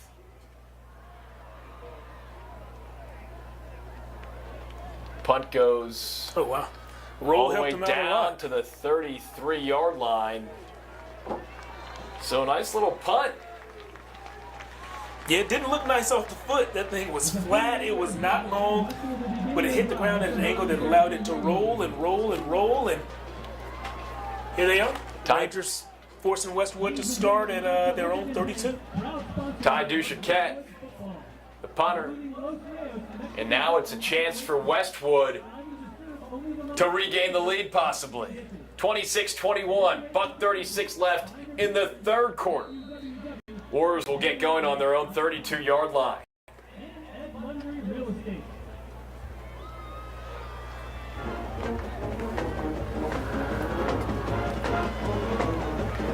Norrell. Can he lead the Warriors back downfield? Play action. Throws near sideline and it's dropped. Damani Stewart can't believe it. That's a kid who's tough on himself. Probably should have had the football, but he didn't. And you know what? It's now second down. Hey, second down, and you know what? If you're on Westwood, say, hey, Damani, you owe us. Yeah. Yeah, I think you'll make good on that. Now, if you look at this offense, number 50, the right tackle, Johnny Zhang. Crazy, wild, very cool and inspiring story. He's actually not even from the United States. He's from out of this country, as Damani Stewart gets the rock and pushes ahead. Yeah, Johnny, born and spent a lot of his childhood in China, moved here in 8th grade and taught himself English. He and his family members did not know English when they moved here, but Johnny taught himself, and Coach says every time he talks to his parents now, you know, he kind of translates through Johnny or through an aunt, but the family is learning football, learning the culture of Central Texas and the culture of this sport that Johnny has started to love. Norrell connects with Lane Wood for the first down, and Jeff, to that point, Johnny's family decided to take a Hawaii vacation back in August, and Coach Wood told us when he chatted with them earlier this week that he had to explain to Johnny, his aunt, his parents that you can't take a Hawaii vacation in August. That's when football starts. You can't just miss a chunk of the preseason right before the regular season starts. But they did. You know, that's just part of them learning the culture of football, especially how it is high school football here in Texas. Hope they love their trip. Couple flags thrown. You ever been out there, Tyler? To Hawaii, no. It's certainly on my travel bucket list. How about you? Been out there twice, loved it both times. When you go, let me know, okay? Yeah, I'll create some room in my suitcase. Is that what you're asking? I mean, I might be able to scrounge together a couple of dollars for a ticket, you know? Man, I don't know if sit right next to you. Yeah, man. that'd probably be more realistic. I just don't know if you'd actually fit in my suitcase. Yeah. And I don't know if that'd be comfortable for you. 1st and 15 from the 38. Maybe the last play of this third quarter. Stewart. Look at him just sidestep his way for about 8 yards. If there's a hole, he's going to find it. Every single time. And that run will end the third quarter. You see the scoreboard on your screen. After 3 full quarters, after 36 minutes, Vista Ridge is hanging on to a 26-21 lead over Westwood. Great one brewing. Ooh, look at them on that sideline. Those Rangers are getting ready. Oh, I love what I'm seeing over there. One of the assistant coaches letting them know this is the time right now. This is the time. It doesn't feel like the season's on the line, but act like it is. This game could decide who's second place, who's third place, who's fourth place. You don't know it right now, but treat this like a playoff game. Your backs are against the wall. We got a lead. Go protect it. And over here on the Westwood sideline, we see some of the players talking to each other as well. At this moment in time, they're in an unfamiliar position for this season. You know, they've been winning by blowouts. Now, instead of being the hunted, you know, they have to go hunt and find the victory here. They're one score away from being on top. Go get that score right now. A reminder, Westwood's only lost this season back in week 4, a 24-21 loss in overtime to Round Rock. The crazy part in that game is this. Westwood was leading 21-7, and then they were actually up 10 points with 50 seconds left. In some way, somehow, a punt block, a field goal block, some drop touchdown passes. The Dragons end up winning that football game with 50 seconds left, a 2-score game. Crazy. So this is Westwood's first time entering a fourth quarter without a lead. And Stewart gets the rock, hoping to change that here early on in this final quarter. Gets across midfield, setting up a 2nd down and 6 from the 40. A 3rd down and 3, from exactly the 50-yard line. And it looks like those hits are piling up on Damani Stewart. You know, he's handled the ball a lot, and we talked about the game tackling. Now, while that's great for a defense, that is awful for a back. You know, you don't want to take 3 or 4 sets of helmets, shoulder pads, elbows, hit rapid drive on every single carry, and that's exactly what he's done. So he's bruised up, you know it. Stewart bruised up, but it looks like he gets enough to move the chains. It is a first down for the Warriors. Stewart slow to get up again. He's certainly banged up, but seemingly is pushing through, and now he's going to take a little rest on the sideline. He's just giving and giving and giving everything he has. This Westwood offense is going to have to find a different playmaker. Maybe it is Lane Wood. It's going to have to find a different playmaker to help them come back. It's Savion. Sutton getting the rock off the bench, the junior. He's gotten several touches this season, though. Came in with 37 carries, averaging 7.9 yards a carry, 59 yards a game. He's got 2 touchdowns on the season, so it's not like they don't have another guy they can go to, Jeff. Showing us a little Sutton. I see what you did there. Yes, he certainly is. Just waiting for that one big breakout run, though. Second down and 10, ball's on the Vista Ridge 46-yard line. Norrell's in the shotgun. Sutton on his left hip. Twins right. Sutton gets the ball. Bounces off one tackle and pushes forward for another 2 yards. About a 3-yard gain. So it'll be 3rd down and 8 from the 44. A huge 3rd down for Westwood. 13 and 2, those have been their guys. 13, Lane Wood, and 2 is Marquise Murray, the second, the freshman. I expect the ball is going to go to one of those 2 guys on this one. We got Damani Stewart just came back in the game. I don't think this is going to be a run play on 3rd and 8, maybe a play action, though, just because the Vista Ridge linebackers are so used to having the key number 11. 3rd and 8, 44-yard line. Norrell takes a snap, drops back over the middle, wobbly pass, and it's incomplete. Great coverage there by Tavon McAdams once again. It was intended for Lane Wood. He's made a number of big catches here tonight, but just couldn't haul that one in. So what do you do here, Jeff? We've got an injured player. It is Lane Wood. Yeah, the way he went down was strange. Almost like he was tackled like in a split. It was very, looked very weird for his hips. The training staff back out there for Westwood. Wood comes up, and there's head coach Anthony Wood. No relation.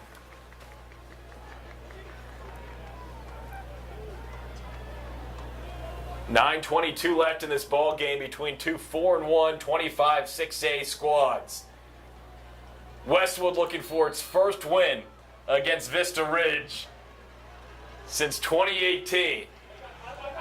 The punting unit is out. The Vista Ridge coaching staff is saying 5. Norrell punts it high, and it doesn't go very far, and there's a flag on the play. Only win about 5. You ever seen 5 people in the backfield wanted to call for that that flag that it looks like they got?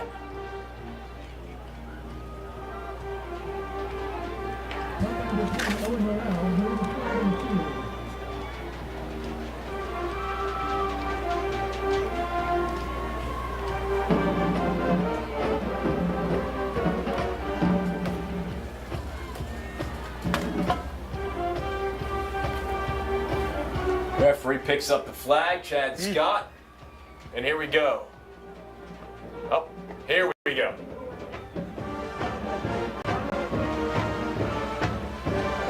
There we go. So the Vista Ridge assistant coaches were right. Illegal formation there on the Westwood punt team. Looks like they'll back it up and punt it again. Oh, nope. We're going to keep on playing here. Vista Ridge's offense coming out.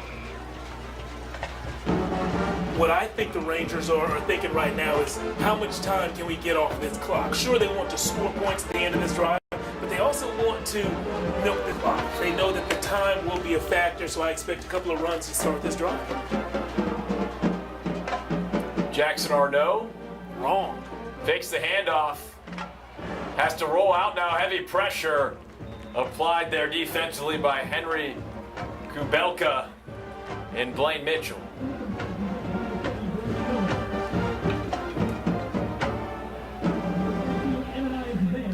And now Arnaud is down. Yeah.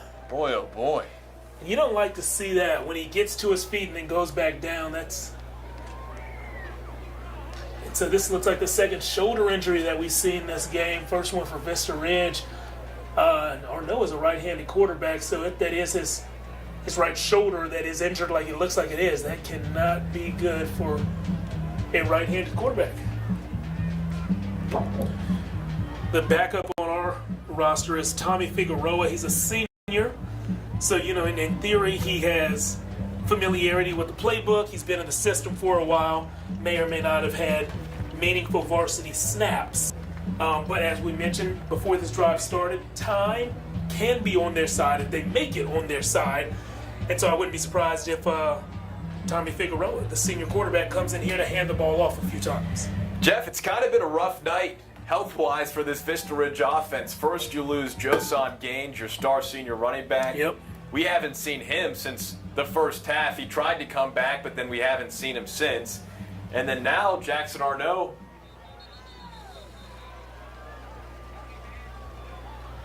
But it looks like Arnaud is staying out there. Well, that's not allowed. No, that's not. That's not Arnaud. Okay, there we go. But it's also not Figueroa. Let's see, is that Witzizatowski? Looks like it's Grant Anderson. There we go. It is Anderson, and Anderson out of the Wildcat. Caius Coy there to wrap him up pretty quickly and drag him down. So if you're Chad Scott, I guess you say, hey, I think who gives us the best chance at quarterback right now, and it's Grant Anderson. Yeah, which makes sense. You don't necessarily want to put somebody back there who's not used to moments like this. And though it's on defense where he usually plays, he's used to these big tense moments. So you know how he's going to respond in the fourth quarter of a close district game that will matter down the line. 26-21, Vista Ridge leading Westwood. 8.5 minutes to go in this ball game. Grant Anderson, 3rd and 8. Little motion, Anderson now throwing deep, good spiral, and it is nearly picked off. Scott Uffelman.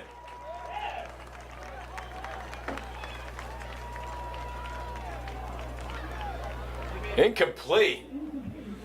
Yeah, Uffelman played that route perfectly, staying on top of the post route. The pass really wasn't that bad, especially for a really nice ball. Yeah, a linebacker that comes in not expecting to, I imagine not expecting to throw the ball in this game. Yeah, I was pretty impressed with the pass. Having said all that, Uffelman got 2 hands on that. You got to pick that one off. So the Rangers are punting. Ty Duchaquette boots it high, deep, bounces around the 18-yard line, and the Rangers will try to push it back, but that didn't really do much. No. Ball will be at the 15-yard line to start for Westwood. 8 minutes and 12 seconds to go in this ball game, Jeff. If you're Westwood and you have Damani Stewart, who is banged up and tired, how do you figure out a way to get downfield here to take the lead? You got to get all you can out of Damani Stewart. It looks like he is giving you exactly that. And when the time is right, you got to mix in some play action and try to beat him over top. We've seen kind of that short to intermediate game working out for Westwood, hitting Lanewood on the rail, hitting Lanewood. But we've also seen them through the course of the season dial up and connect on some long balls. I expect we'll see a few of those attempts pretty soon. 1st and 10 from the 17-yard line. This is KVUE's Friday Football Fever on Thursday. KVUE Plus, KVUE's YouTube channel. Thank you so much for being with us tonight. All right, Twins right. Quick pass to Marquise Murray. And Murray, little catch, little yard after catch. Tackled it around the 25-yard line. We talked about it earlier, north and south. Once you get those quick now routes, how many yards can you get right now? No need to dance that much. Just get upfield right now. That's what Marquise did. He was rewarded with that nice game. So a 9-yard gain sets up 2nd down and 1 from the 26-yard line. Twins left, Twins right. Damani Stewart on Norrell's left hip, and Stewart gets the handoff, and his left foot gets velcroed at around the 28-yard line.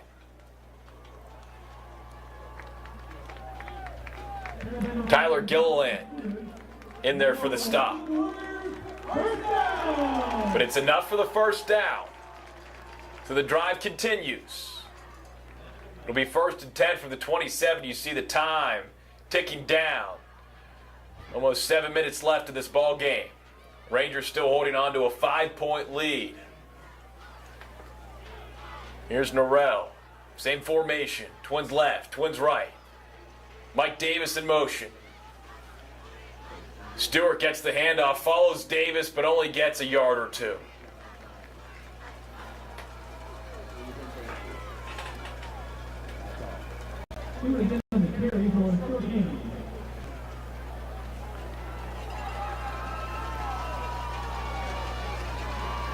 Clock is ticking.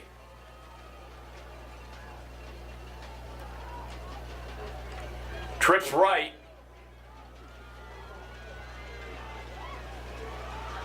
Norrell in the shotgun. Hands it off to Stewart, and Stewart gets met. Ty Duchette.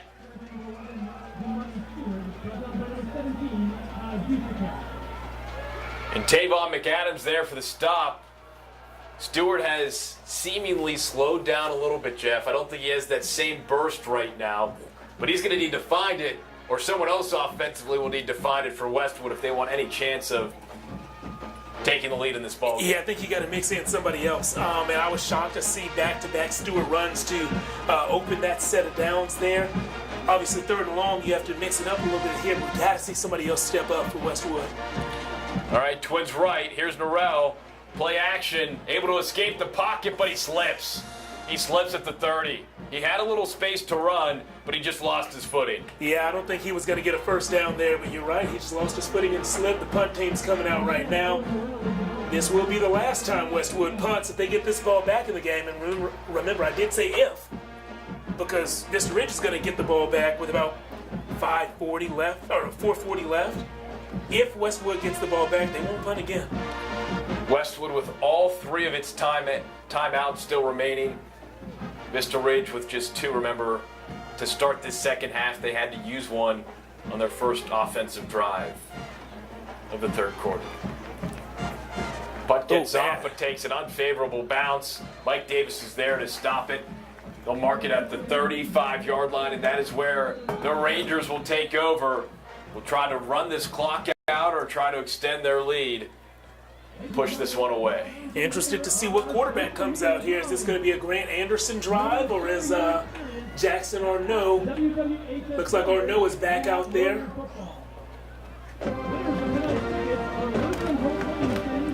It is Arnaud back out there. J.D. Jackson on his left hip. Arnaud to Jackson, and Jackson. Talk about burst. Found one there. 8-yard gain. Boy, has J.D. Jackson been impressive coming in for Joe Gaines. No huddle for Vista Ridge. There was movement on the line. Flag thrown. False start on the offense. That's a 5-yard penalty. It'll make it 2nd down and 8 from the 47. Very big, very big. Every 1st down chews up another 2 minutes or so of time. You're just giving time back to Westwood, possibly here by backing up. Trips left, handoff goes to Jackson. He runs right and runs about 3 yards before being met by Jacob Brown. Yeah, I saw Aiden Ching coming off the edge as well. Really like that pursuit from him, just running. Effort play right there to come on the backside and help your guys get them down. So it's 3rd down and 3 on Vista Ridge's own 42-yard line. 4 minutes to go. Here we go. Trips left. Oh, that snap was unexpected. Quick snap, unexpected, and Caius Coy is there for the takedown. Huge miscommunication by Vista Ridge offensively. Westwood takes advantage, and that is as big a third down stop as you could get, Jeff. Huge mistake by the Rangers. Yeah, if you're Westwood, you wanted to make them go 3 and out here to give your offense as much time as possible. That's exactly what's happened. Kind of feel bad for Vista Ridge. You know, I wanted to see what play they had dialed up for that situation. Third and gotta have it. What do you call it? Whose hands are gonna get on the ball? We'll never know. Ty Duchaquette about to get his hands on the ball. High snap, able to corral it though and get it off just in time. Touches down around the 35, then trickles all the way down to the 21-yard line. So less than 2 minutes taken off the clock there, Jeff. Nice hold defensively by Westwood. Now it's the Warriors' time on offense again to see if they can do anything to retake this lead. 3 minutes left in the ball game. Warriors trailing Rangers 26-21. Jeff, this has been a great football game. Exactly how we saw it going. There's a reason why both these teams are 4-1. And when you're jockeying for position in a tight district like 25-6A, this game, I know it's midway through the season, third district game for both of these teams, but at the same time, there's a lot at stake here. Oh, a ton at stake. A ton at stake. I think one of these teams is going to finish either second or third in the district, and this game is going to have a lot to do with that outcome eventually. This is huge. 3 minutes left in a 5-point game. This is it. Like, this is what you dream of. It's you versus them. Let's see who's got this drive. This drive will decide it all. Norrell rolls right, and Lane Wood somehow comes down with it. There were 3 Rangers in the territory to try to stop that pass, but somehow Lane Wood, once again, is able to make the grab. Tavon McAdams was there. Ty Duchaquette was there. Kelton Klemke was there. It somehow found a pocket for Wood to make the grab. Similar way to the way the last drive for Westwood started. It was a first down pass that went for 9 yards last drive. First down pass that went for 8 yards here. Last time they went to Damani Stewart to get the first down on the ground. Let's see what they do right here. Twins right, Norrell from the shotgun. Looks left, has Perkins and Brian Perkins. Oh my. It's one you probably should have, right? Yeah, it looked like that one hit him right in the chest. That's a tough one. Oh man, it was just, I think he was expecting either the defender to tap it or for him to have to jump up and get it, and by the time he properly judged it, it was just right there in front of him. Hate to have a drop like that at this moment, because as I said earlier, this is a huge drive, not just a key drive for the game, but possibly a key drive for the season. 3rd down and 2. Ball's on the 29-yard line. 2:45 left to play. Norrell in the shotgun. Stewart on his left hip. Stewart gets the handoff, follows his blocker, spins around. Did he get enough? We'll see where they mark him. Yep. And he got enough for the first down. Chains are moving. Big first down for Westwood, but they still have a lot of ground to cover. About 70 yards. So Damani Stewart has given you all he can give you, and he's continuing to try right now, but that tank is empty. Somebody else must step up now. Norrell going deep. Got his man. What a catch! Are you kidding me? Are you kidding me? Marquise Murray, the true freshman. Maybe a little push, but came down one-handed with the grab.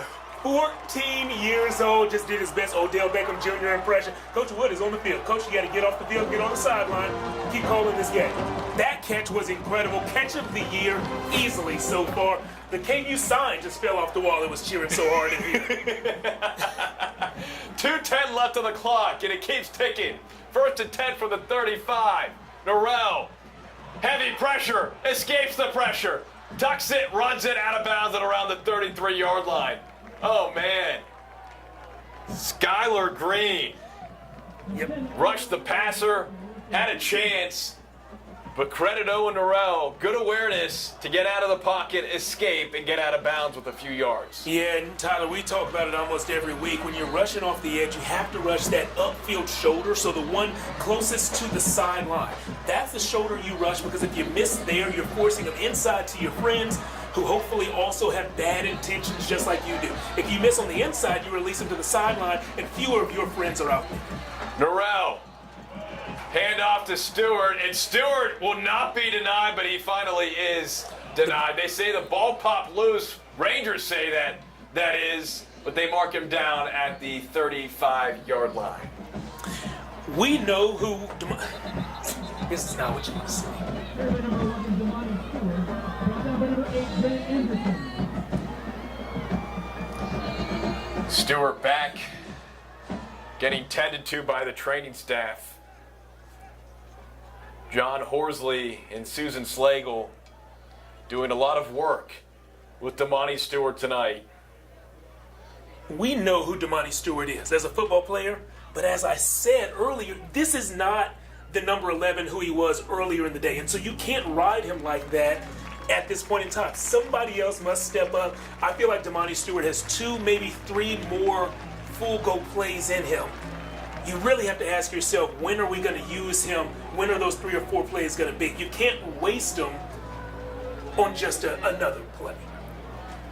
Well, Don't Stop Believing is now playing at the Palace, a home game for Westwood, and the Warriors fans certainly hoping that, and that young girl right there offering Damani some water as he goes to the training area. We get back to action here. 3rd and 10 on the 35. Norrell for the shotgun. Fires quickly. Marquise Murray in and out of the hands. Tavon McAdams. No, that's Cade Nathman with the stop of the coverage. Cade Nathman, a team leader who we haven't talked too much about. He's a 2-sport starter, also a starting outfielder for the baseball team. And when we were talking to Coach Scott about Cade, he said, I don't know what it is, but Cade always just finds the ball. He has a knack for showing up where the ball is. He's one of the multiple two-way players, offense and defense, that Vista Ridge has. Cade Nathman making a play and making us give him a shout-out. It's a good job, Cade.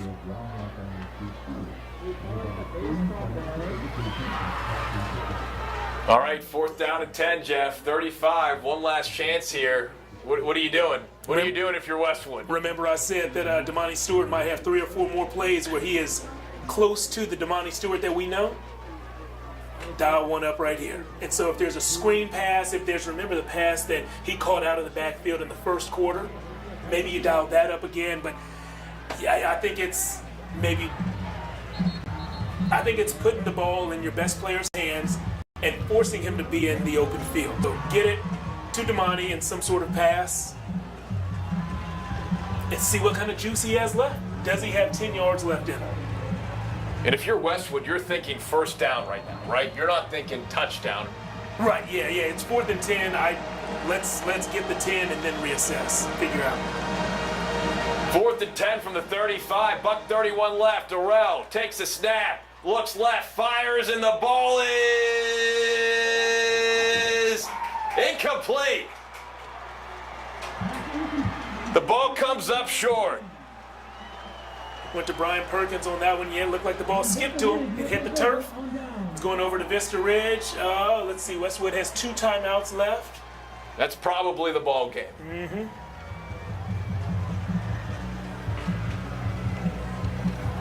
There's Brian Perkins. That's who tried to make the diving grab. The throw was just a little bit short. So a tough one for Westwood. You can see the dejectedness from Brian Perkins, and I'm sure that feeling is percolating throughout the near sideline. 1st and 10 from the 35 with 1:24 left. Arnaud just hands it off to Jackson, and Jackson gets wrapped up. Took a while for the whistle there. We did get the whistle. Got a timeout.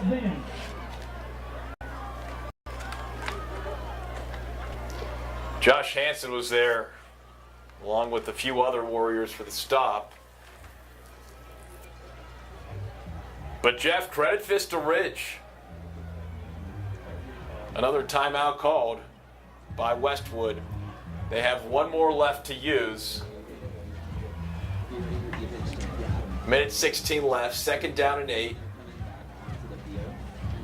So there might be a few seconds left. If I do the math in my head.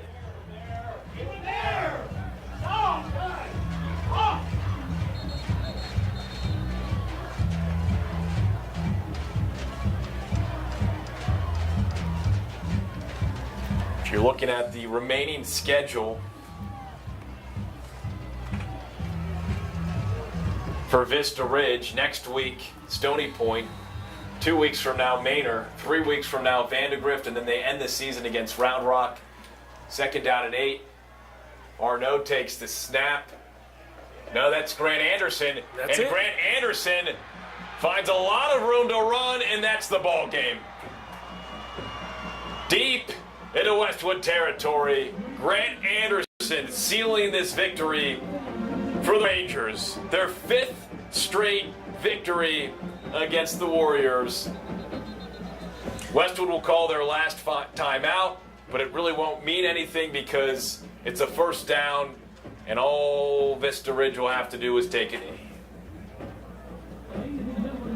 Grant Anderson made plays on defense, scored on offense, came in when Arnaud went down on offense at quarterback, threw a pass that wasn't on the money but looked nice enough. Grant Anderson, maybe a sneaky pick for player of the game in this one, assuming Vista Ridge holds on and wins this thing. Yeah, we may have to grant Mr. Anderson our Athlete of the Week award. Again, if we take a look at the next 4 games, the remaining 4 games for Vista Ridge. Next week, they're hosting Stony Point. October 20th, they're visiting Manor. Then 3 weeks from now, Jeff, home versus Vandegrift. And then they end the season at Round Rock. Round Rock 2-0 in district. Vandegrift 2-0 in district. So that's currently the situation as Arnaud takes a knee, and there's less than a minute to play in this ball game. 26-21. Vista Ridge is going to end up with the victory. And Jeff, if we look at the remaining schedule for Westwood, next week, McNeil, then at Stony Point, then taking on Manor, then they end the season at Vandegrift. So if you're Westwood now, you're hoping some different things happen with Round Rock and with Vista Ridge the rest of the way. Arnaud takes one final knee, and that'll do it. Vista Ridge waltzes into the Palace and walks away with an impressive 26-21 victory over a very good Westwood team. Jeff, final thoughts on the Rangers' big dub? It was a physical game. We knew this was going to be a fun game to watch, and it was absolutely that. Every chance that Vista Ridge had to really make a Westwood mistake hurt more, they did. And that started in the very beginning of the game and went all the way until the final whistle. Once again, the final score, Vista Ridge 26, Westwood 21. With the win, Vista Ridge improves to 5-1, 2-1 in district play. With the loss, Westwood falls to 4-2, now 1-2 in district play. Make it 5 straight wins for the Rangers over the Warriors. But that'll do it for us here at the Palace. Once again, the final score, Vista Ridge 26, Westwood 21. For Corey Mose, Johan Castro, Jeff Jones, I'm Tyler Feldman saying so long from Kelly Reeves Athletic Complex. Remember to tune in to KVUE's Friday Football Fever tomorrow night at 10:35. Have a great rest of your night, everyone.